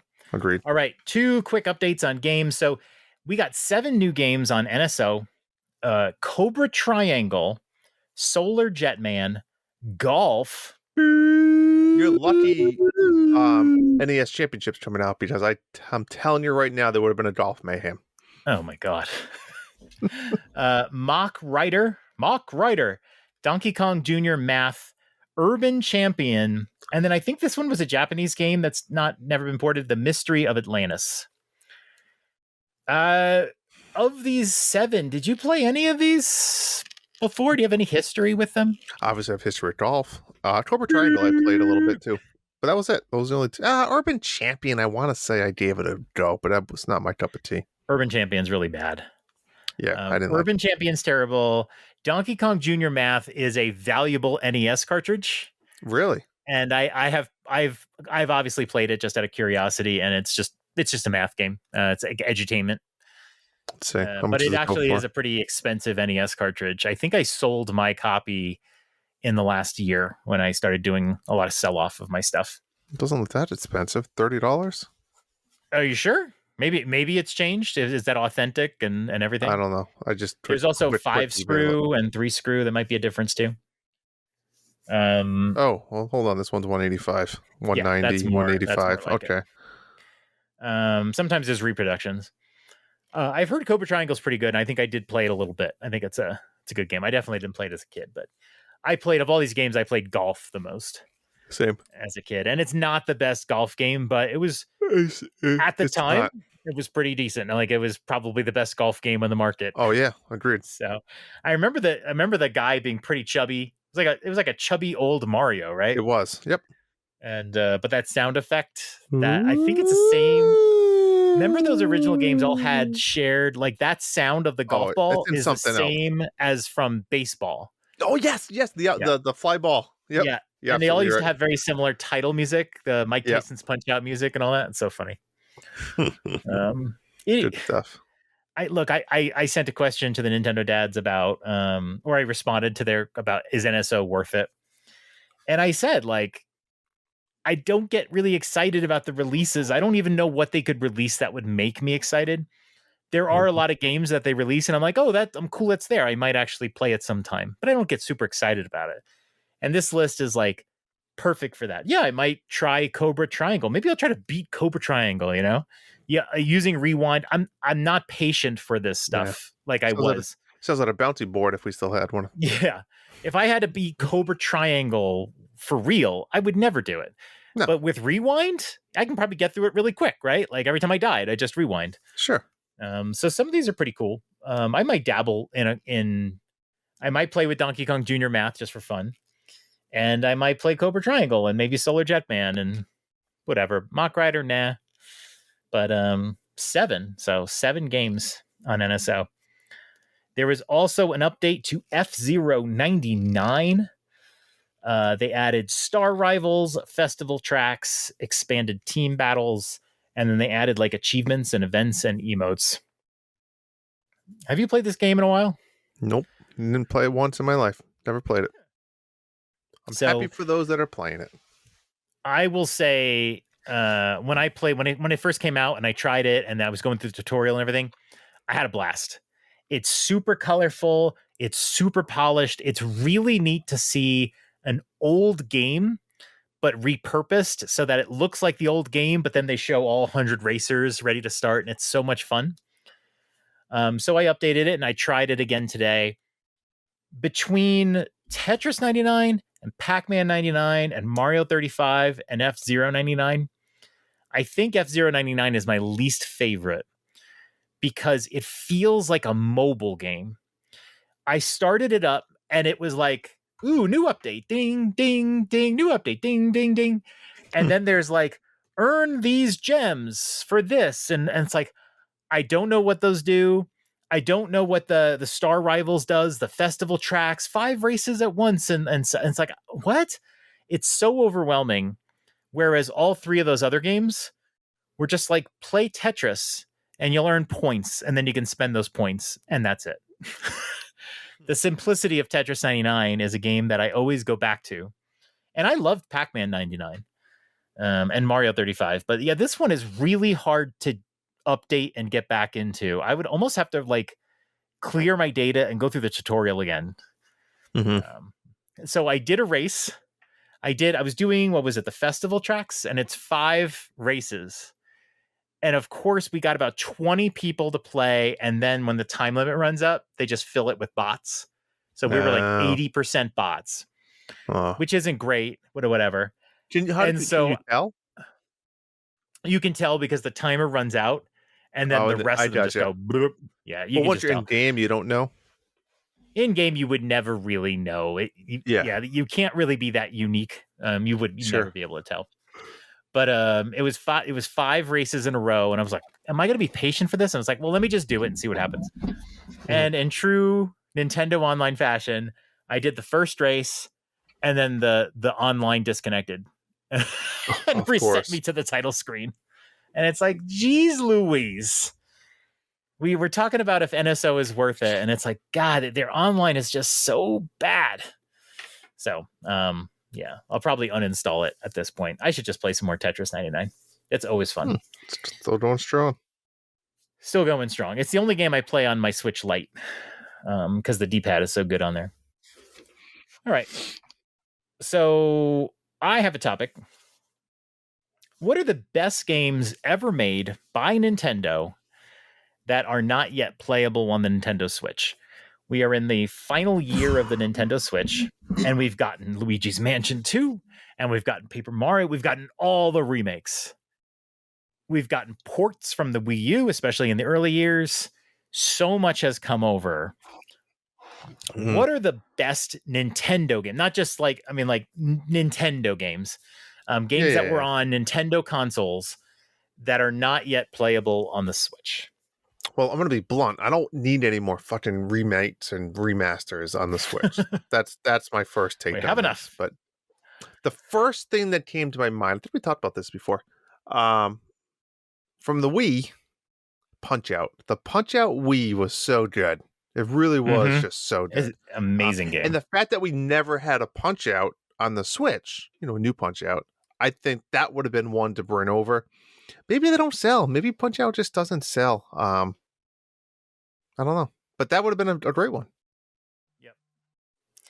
I made a whole top 10 list, and Punch Out, I'll tell you right now, is number 3 on that list. Okay. Well, you made a whole top 10 list. Great. I mean, I was just putting down a list of them, and I was like, I should rank these. Do you have any more, or should I go through this list? Why don't you just go do yours? I think that'd be more working. I thought about it, but you go do yours. There's you let me know if you come up with anything. Some of them that I think are obvious, like Metroid Prime 2 and 3, and everyone goes Xenoblade Chronicles X. Sure. Which I think will come to Switch at some point. It's a bold statement. I mean, that's what time, John. We're running out of time. That's what smart companies should do. While they're building a new game, you get your B team to port some of your older stuff over. Sure. And you can get that done within a year. You know what I mean? Okay. And you're going from the Wii U to the Switch. It can't be that hard, besides the control stuff. All right. Number 10 on the list is kind of 2. Wind Waker or Twilight Princess? Of course. If you could have one, which one would you choose? Wind Waker. Wind Waker? I didn't actually play Twilight Princess. I don't know why. Till much later. Really? Oh, okay. Yeah.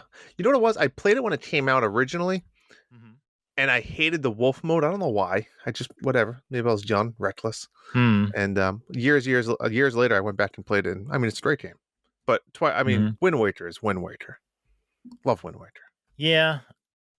I would go with either. I love the color of Wind Waker. I feel like I've played Wind Waker at least twice. Yeah, that's fair. So Twilight Princess, I think I've only played one time. Same. So I'd be happy to get that one instead. But I would play whichever. Do you honestly think we'll get both or one of these on the Switch?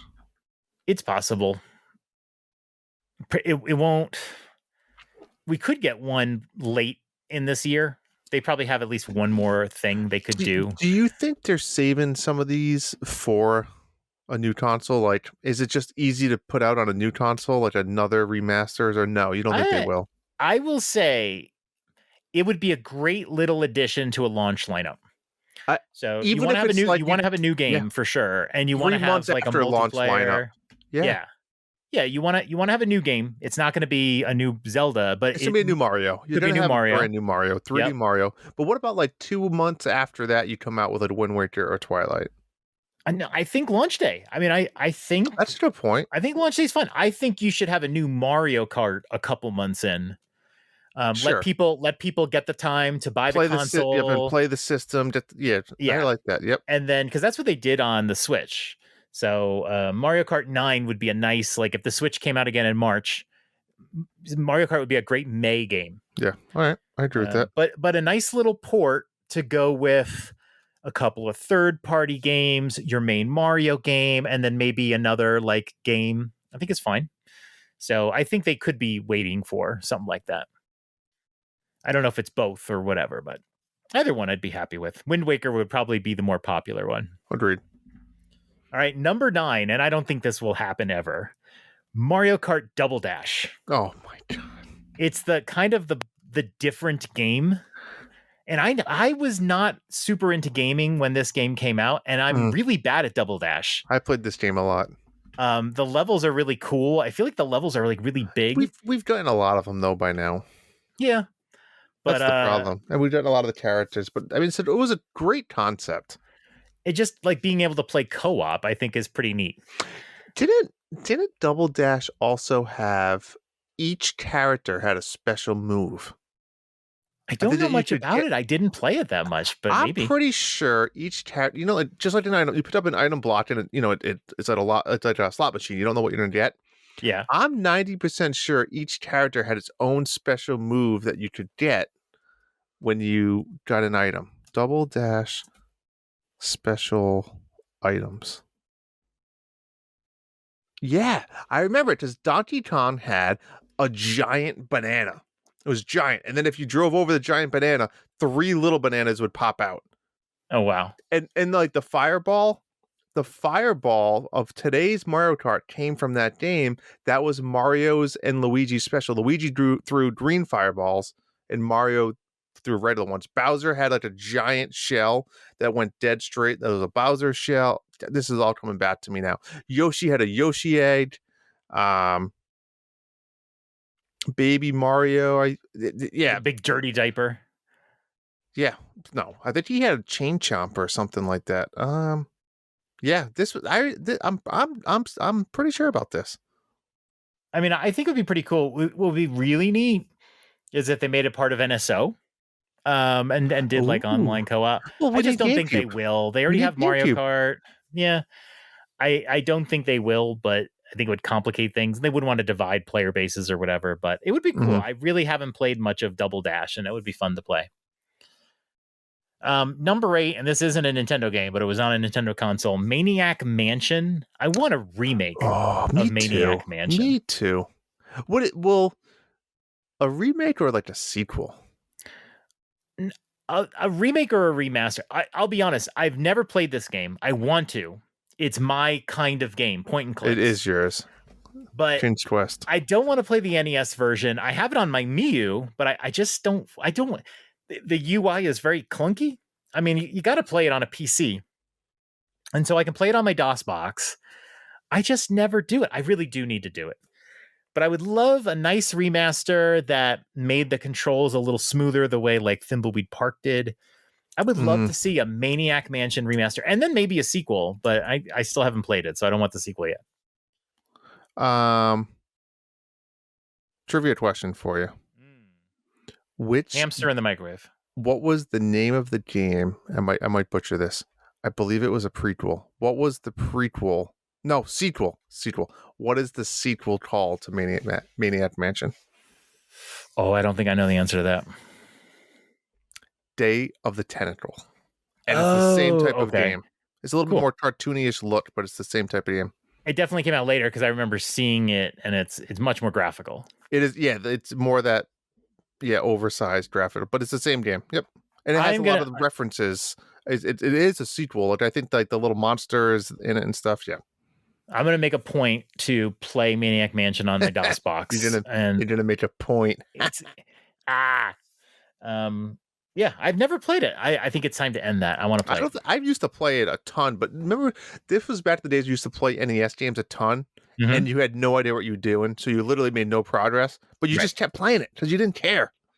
Yeah, maybe you bought it and like you're not getting a new game. No, you just played the same hour all the time. Like you just, you never progressed. The control system on Nintendo must be so frustrating to like explore. Well, was it a 2D? It was only a 2D game, right? It was a 2D game, but like all of the words were on the bottom. So instead of like moving a pointer and tapping, you had to like D-pad around. And some games just don't translate well to console.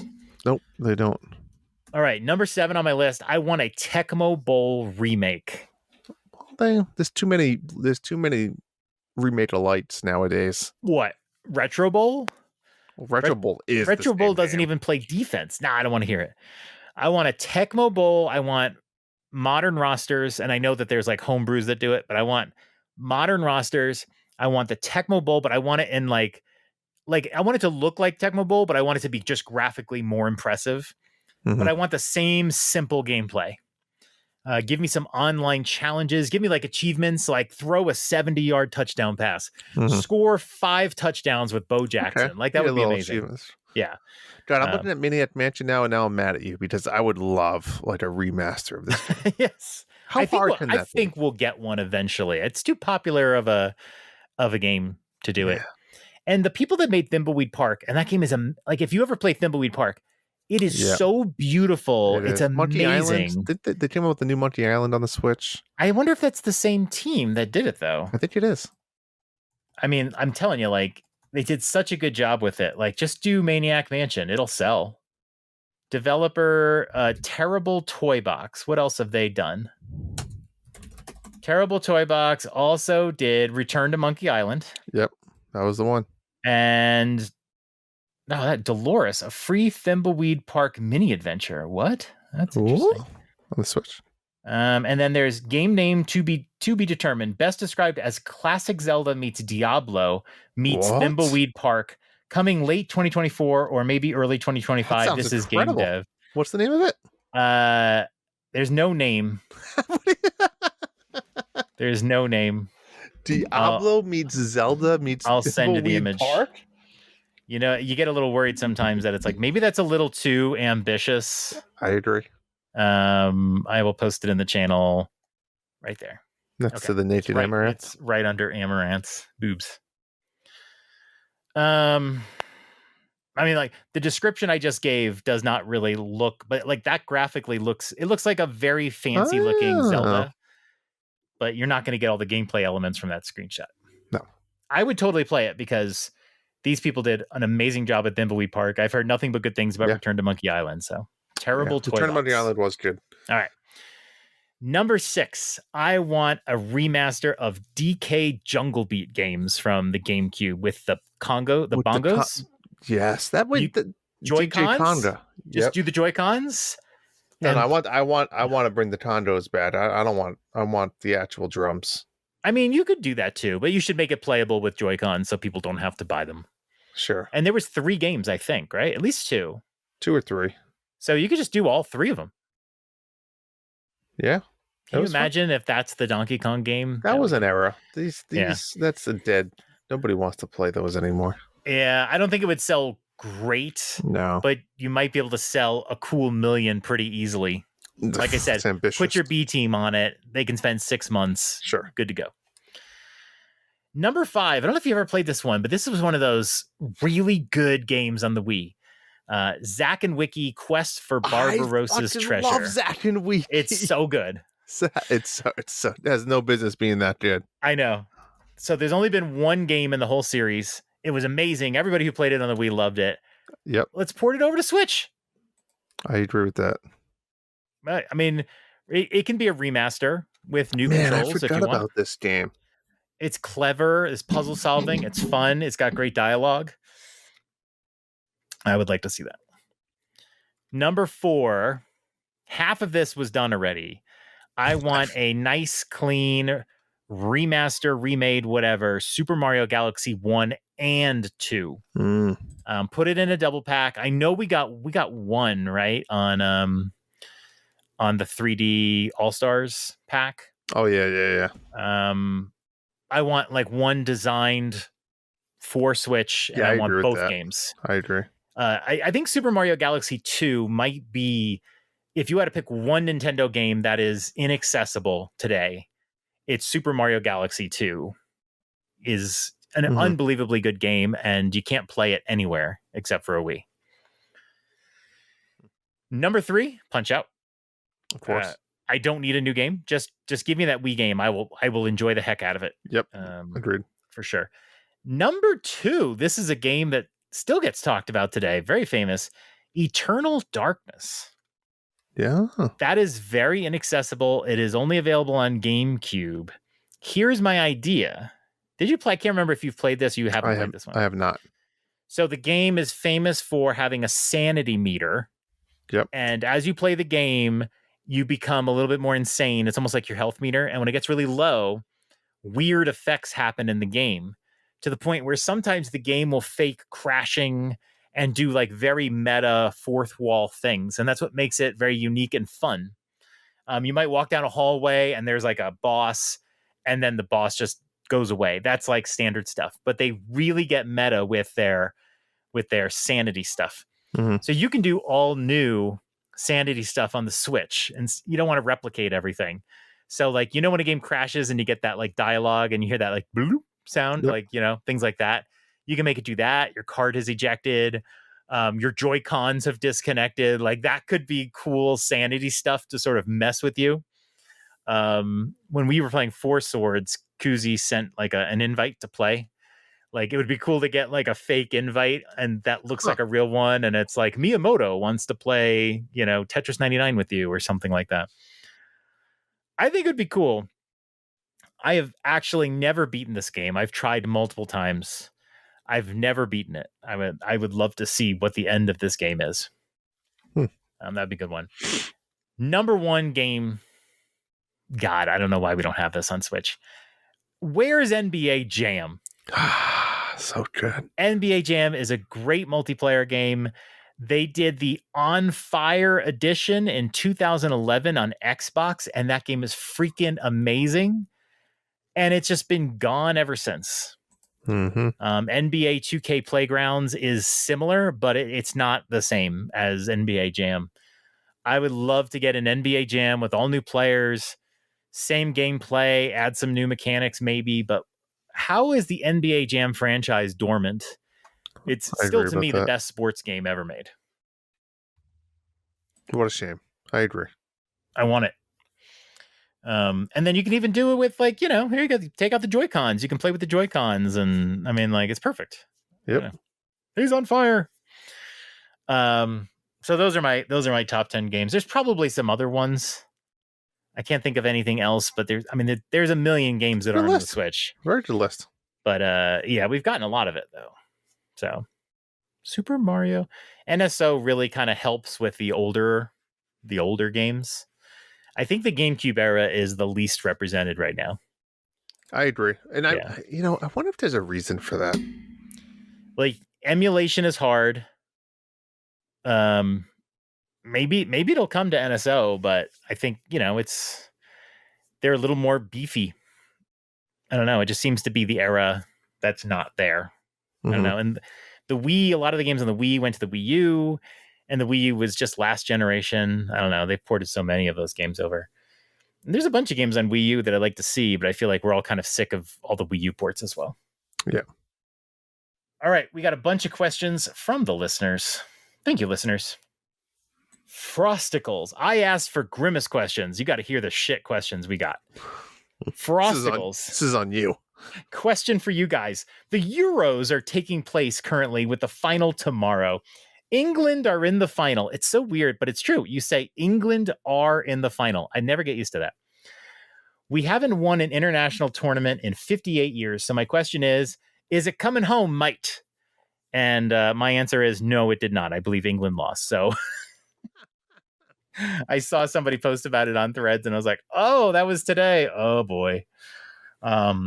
So England, let's see. Let me get the score updates here, because I think you all want to know. England lost 2-1 to España. So there you go. I actually enjoy watching soccer during like World Cup. I'm like one of those Americans. Well, I will put it on and watch it. And I don't often care about the soccer because I don't understand soccer strategy, but I enjoy seeing the fans, the devoted fans, get really excited. And I like Ted Lasso. I like Ted Lasso. Do you watch any of this stuff? Do you like Premier League? I watched the Copa Cup, whatever the hell they just called it. Because the United States was hosting Copa America. Yeah, well, we were hosting it, and we didn't even make the bracket. We lost in group stage. We suck. We suck at soccer. We didn't make it, and the former president got shot. Welcome, everybody. Welcome to America. Not a good week. We lost so many celebrities died in the last 3 days. I know. Shannon Doherty died today. Like, holy crap. Dr. Ruth. Gene Simmons, is that his name?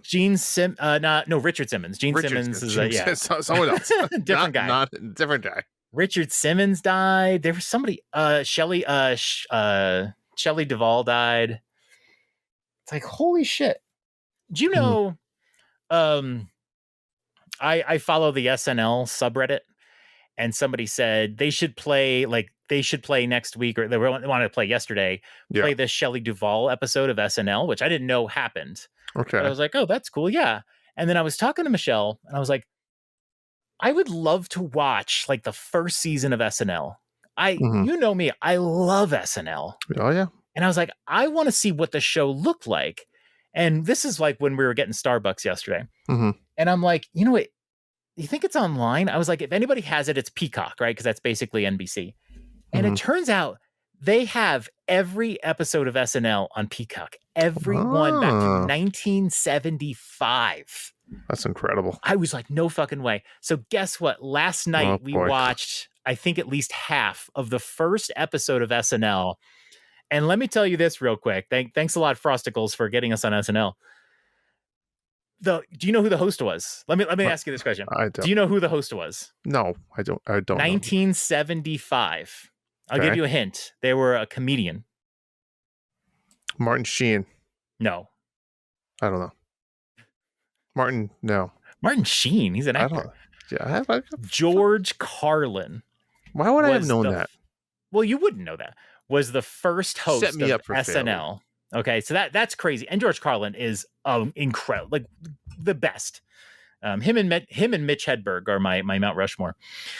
We watched it. SNL was so different back then. They didn't even introduce who the actors were.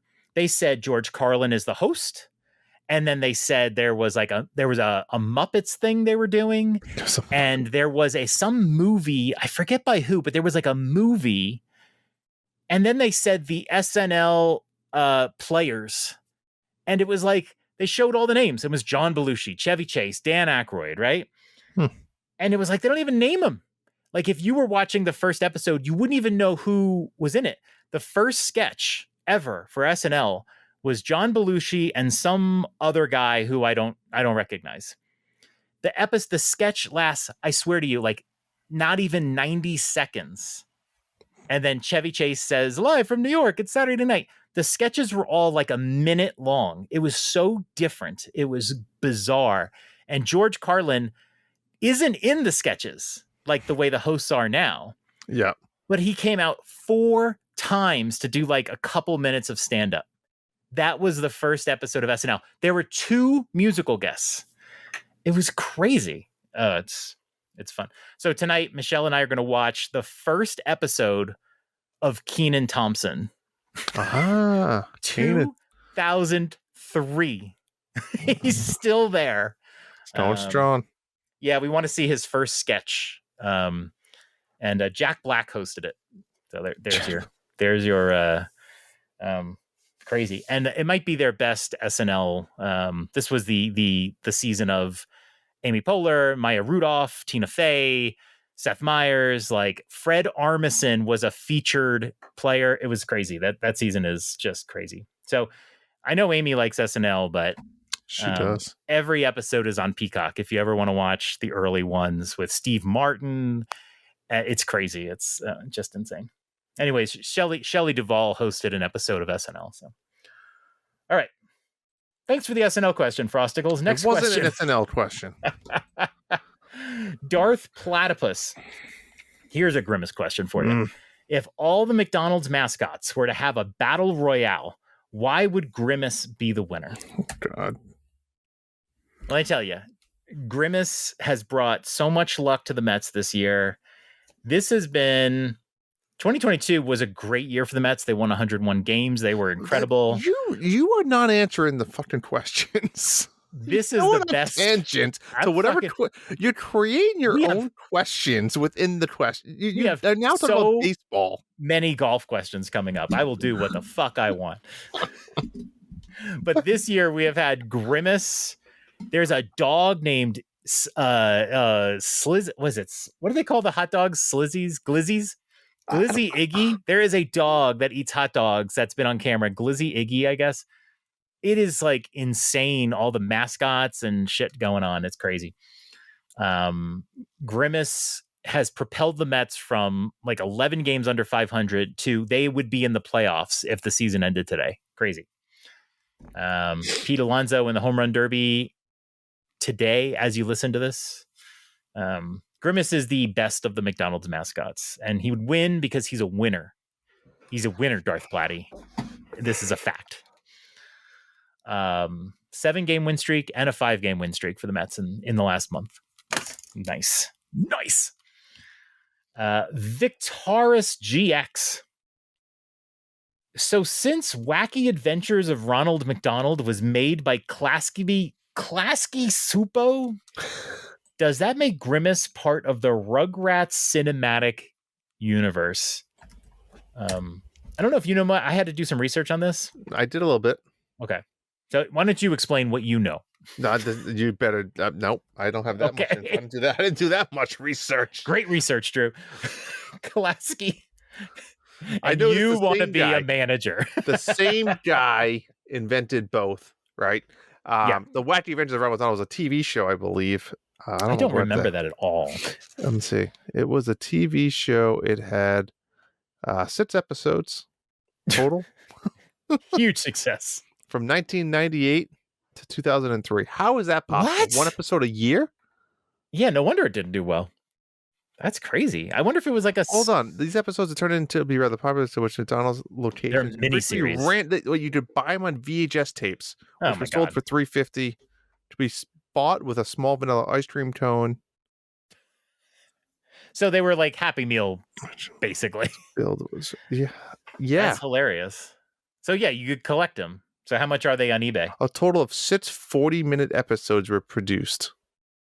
Oh no, we gotta see how much these VHSs are worth. $18. Okay, it looks like $50 for the set. That's it? That seems low, right? Maybe that's a good investment.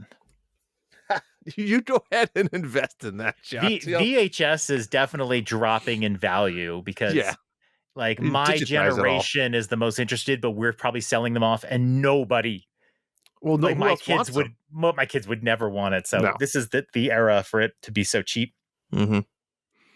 Well, all right. Hope we did you justice. We didn't really answer the question, but I don't know. Yes. I don't really know how to answer the question. Yes. It's the same universe. I loved Rugrats as a kid. Me too. That's some good games back in the day. Anyway. Bia Cerveza. Sometimes confused with Cereza from Bayonetta, according to Justin Masson, which is my favorite error that he makes all the time, and it's hilarious. What is your percentage of docked versus handheld usage for your Switch? I'd say 90% of the time I play in handheld mode. What is your preference? There's more questions, but we'll stop there. Yeah, I used to be that way. That was so. What's your answer? I am really the only time I play docked is when I do first looks, and I have to record it. Interesting. I am always handheld. Well, that's because I'm assuming if you're going to play a TV game, you're probably going to play PlayStation. Yeah, generally, I play my PlayStation on my TV. 100% made sense. Switch, yeah. The only game where it really matters, though, I will say, is Bowser's Fury. Do not play Bowser's Fury handheld. It is so much better on the big screen. The frame rate is high. It sucks handheld. So if you ever play that game, make sure you're playing docked on that one.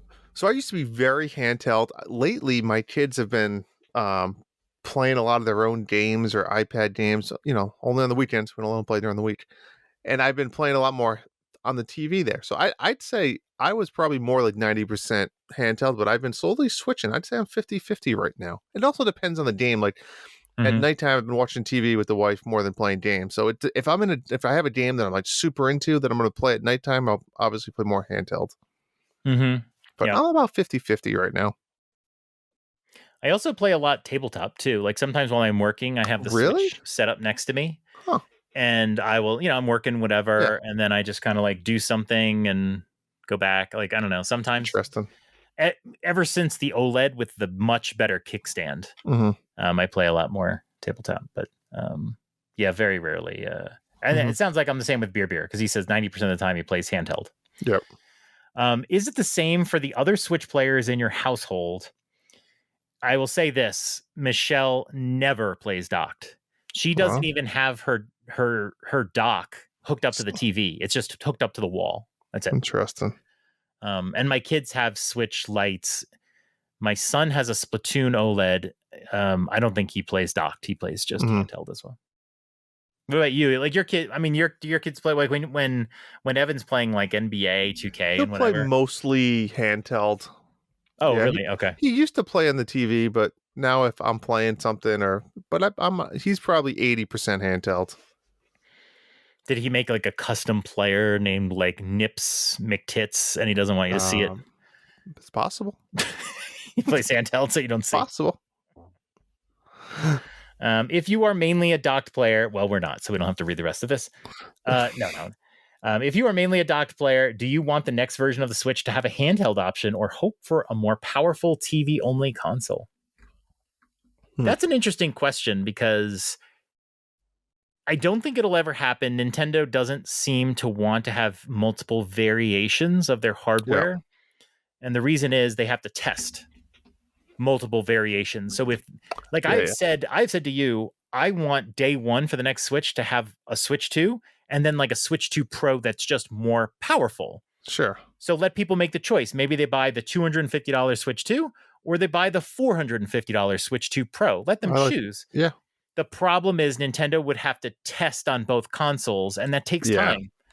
And they can't guarantee quality as easily as if they then you might get to the point certain games won't be able to run on the other console when it's like, well, you can't come up with a game that's like the new Zelda can't run. Yeah, it just gets muddy, gets yucky. Yeah, the console makers try to get really strict with that. The Series S for Xbox is having that issue where... But I will always want it to be some type of handheld form. I mean, you have to have it now. We're spoiled if it's not. I think at least this generation will be hybrid. Yeah. Maybe by next generation, we won't need it. Maybe it'll all be cloud. But I think they should just stick to that formula for this generation. And if it doesn't sell as well, they can do something totally different after this generation. But there's no reason to go away from it. Nothing's really changed. Agreed. If anything, more people have been so influenced by the Switch. We have the PlayStation Portal now from PlayStation. We constantly hear rumors about a portable for the Xbox. So more people want portable. So don't change it. All right. These next three questions are golf questions. So I'm just going to let you take it away. I'm going to go watch some Amaranth. She's gone. She already signed off. Bear asks, golf question for Drew. Have you ever sunk a hole-in-one? If not, what is your closest you ever come to sinking one? Fun fact, I've actually had 1.5 hole-in-ones. How is that possible? So, John, there's something they call in winter golf here in New England. There's winter golf, and they do what they call temporary greens. So a temporary green means they usually shut down the actual green in the winter because they don't want to ruin it with people playing on it, or they might, whatever. So they usually make they cut a hole like in front of the green so people won't go on the green. I've actually had a hole-in-one on a temporary green. I don't really count that as a hole-in-one because it's not like a real hole-in-one. In the winter golf, usually not really keeping great score and stuff. I have gotten another hole-in-one though on a par 3, of course, in a different course. So that one was legit. It actually, fun fact, was a slam dunk, which means it didn't bounce, it didn't roll, it literally just flew directly into the cup and stayed there. So really? It did. It hit like the flag stick, like a little bit above it, and just went boop, boop. Whenever I see the flag stick, I'm like, so the space between the stick and the outside of the hole is obviously bigger than the ball, right? Not by much, but not by much. Very little. So generally, if you hit the pole, it's almost a 0 chance it's going to stick. I mean, what, if it's 10%? Coming in, if it's hitting hot, if it's coming in hot, yeah, you're right. It's not going to go in the hole. Okay, you'd have to hit it square. Yeah, if you hit like a little bit on the side of it, it's just going to ricochet off. If you were a really good golfer, like a crazy good golfer, could you have like a caddy stand on the green and pull the flag? Like pull the flag on a drive. Yeah. So on a drive, they actually during COVID they changed a lot of rules about that, right? So before it was always like you had to have the flag in or out, period, and then now like when you were on the green, you had to have the flag out. Ever since COVID, they changed that as you can leave the flag in if you want, and there's people that have done studies now. Like, is it a better percentage to have the flag in or better to have it out? I'm a believer of I always want the flag out. and there's other people that always want it in, which is now super annoying because when you're putting, you have to ask people, like, oh, do you want the flight in or out? They're like, well, I want it in. And I'm like, well, I want it out. So whoever's putting goes, then you have to either take the flight out or put it back in. Where back in the day before COVID, if you were on the green, you took the flight out, that's it. So it's COVID fucked up golf. Fucked up a lot of things in life. Next question, golf. Tim, ass. Used to play golf for my high school and played for several years after that. However, when I started playing softball, my bat and swing ruined my golf swing. Happens to a lot. So I stopped playing golf. It's been several years since then, and I have stopped playing softball. What is the best way to reacclimate myself into golf? Should I get lessons? Should I replace my clubs that are over 10 years old? Or do I just finish Tears of the Kingdom and stop thinking about golf anymore? I think that's what John added. No, Tim, you shouldn't do that. Golf is the great sport because you get out there, you play with your buddies, you get some fresh air. It's a lot of fun. I would say this. For now, get your 10-year-old golf clubs, go to the driving range, and try to make a little bit of routine out of it. Say, hey, every Tuesday, every Monday, whatever it is, I'm going to go to the driving range. If you can find one near your house, only takes about 30 minutes, and just practice a little bit. Make sure you still want to get back into it. And then if you're really serious about it, I would go, I would get some lessons, find something easy, something cheap. And then eventually you could, if you get lessons, you could talk to that person and ask about clubs and fittings. And you don't have to go spend $10,000 or $3,000. You can go buy a cheaper set. That's what I would do. Go to the driving range, bring your old clubs, get back into it, trying to set a routine for yourself. And I'm going to go once a week and then see if you really want to stick with it. Because golf can also get expensive. So sometimes it is expensive. It is expensive. You got to pick and choose your hobbies. Tim, don't do this. Don't. Wow. You're gonna buy new clubs, play once, and then not again. Well, that's why I said. Then that's why I told them to ease into, go to the driving range first, bring your old clubs, make sure you really want to invest in it. And I would say again, set a time like Tuesday at 6 p.m. I'm gonna go. And if you go for like 8 weeks straight in a row, then yeah, you probably do love it and you're invested in it. But if you find yourself like, I'm not gonna go tonight, I don't want it, then you're not. To John's point, don't waste the money. And the driving range is a lot cheaper too than going golfing. So that's what I would recommend. And I do agree. You should just finish Tears of the Kingdom. Oh my God. All right. Solo, something says my grandfather that I was very close to used to build golf courses for a living. That's very interesting. Do you think he was like an excavator? His name is Eston Nicholas. So, but I have a question for you. So, was he an excavator? Was he actually physically building it? Was he like a golf course architect? Was he a landscaper? What was he? In South Carolina, and his friends would play for money often. What is the largest part of money you've ever played for and won? What is the highest green? Let's stop there. I'm just going to say a number. We don't need to get into the details. I've won $800 in one round of golf. We're going to leave it at that. Ooh, wait. Why do we leave it at that? There's not much to say about it. Who was it against? Coworkers or friends? Friends. Was it koozie? It wasn't koozie. All right. What's the highest green fee you've ever paid for? I think we've talked about this one a little bit. I think it was in the 200s, between 200 and 300.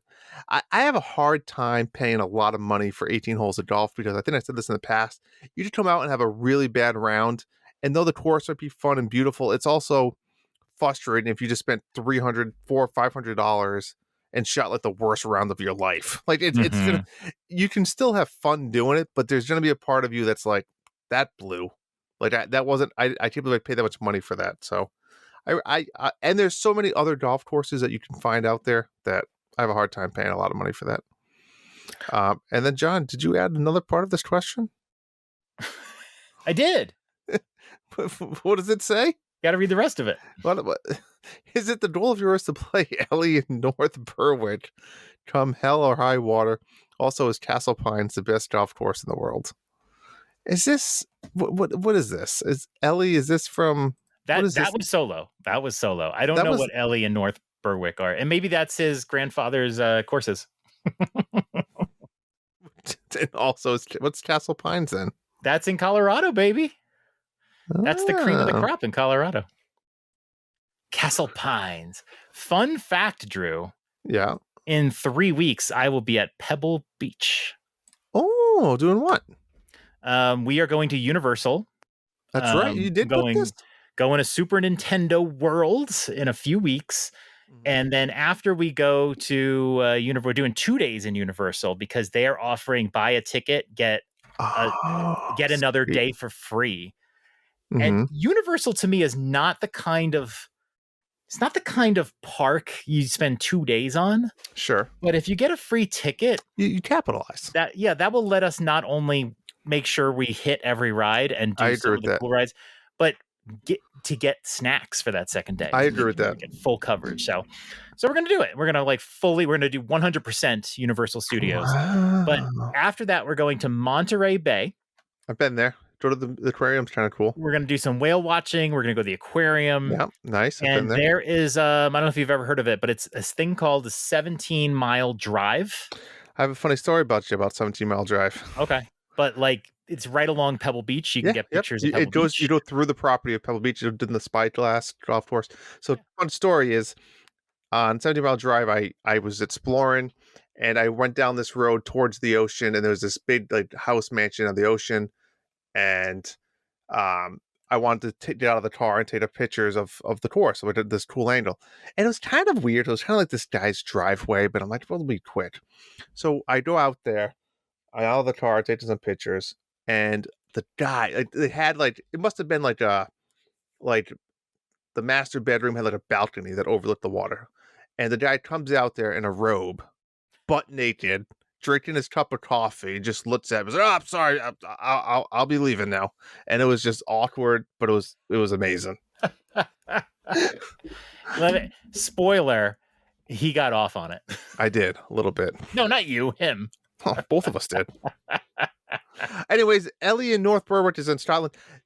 Solo, I do have a bucket list someday to go to Scotland and play golf. Where I'll take anywhere over there, to be blunt, but someday we will go there. One of my kids are older and out of the house, and yeah, that's it. So we got, John. That's it. That's it. Dylan was asking me earlier today about going to Japan. Like I should go to Japan someday. And at first he's like, oh, maybe you guys wait until the kids are older and then just you and Michelle go to make it cheaper. Sure. And I was like, if me and Michelle went, I don't think it would be as fun, just the two of us. I think you need more people for those kind of things. But I think I would wait until my kids were in their 20s, all graduated and whatever. Yeah. Because I feel like they would hate it at their age. They just want to be in their rooms and talk to their friends. Yeah, they don't want to. They would appreciate it more down the road. I struggle with any motivation to go to a country that isn't English as its first language. Yeah. I don't know if that's I feel like that's stressful more than anything. I'm learning Spanish right now on Duolingo, but it's easier to do those kind of languages. I tried Japan for one day, Japanese, and it was nope. Yeah. Nope. No. I can't even understand what they're saying. It's just a different thing. I agree. But yeah, tricky. That's it. That's the show. That's all we got. That is a show. Thank you everybody for listening. And as we part, as we always say at the end of our show, Drew, what do we always say? Chewy nipples. Chewy nipples. Amaranth style. Later, dads. Peace. The Dads After Dark show is part of the Nintendo Dads family of podcasts. You can subscribe to us anywhere podcasts are available. And if you're using Apple or Spotify, please do consider leaving us a 5-star review. Pretty please? Find us on Threads, Instagram and TikTok at @NDadsAfterDark, or you can leave us a voicemail. Check the episode notes for details. Join us on the Nintendo Dads Discord in the Dads After Dark show channels. That's where we chat and participate in monthly Mayhem contests, game tournaments and other fun activities. Get access by joining the Nintendo Dads Patreon or by subscribing to their Twitch channel. Check out our Substack at dadsafterdarkshow.substack.com for articles, links to social media, and our merch store. Fancy a t-shirt, perhaps? A big thank you to Family Jewels for our show's theme music. Check out his YouTube channel to hear other awesome Nintendo cover tunes. That's all for now. Good night, Dads. Sweet dreams.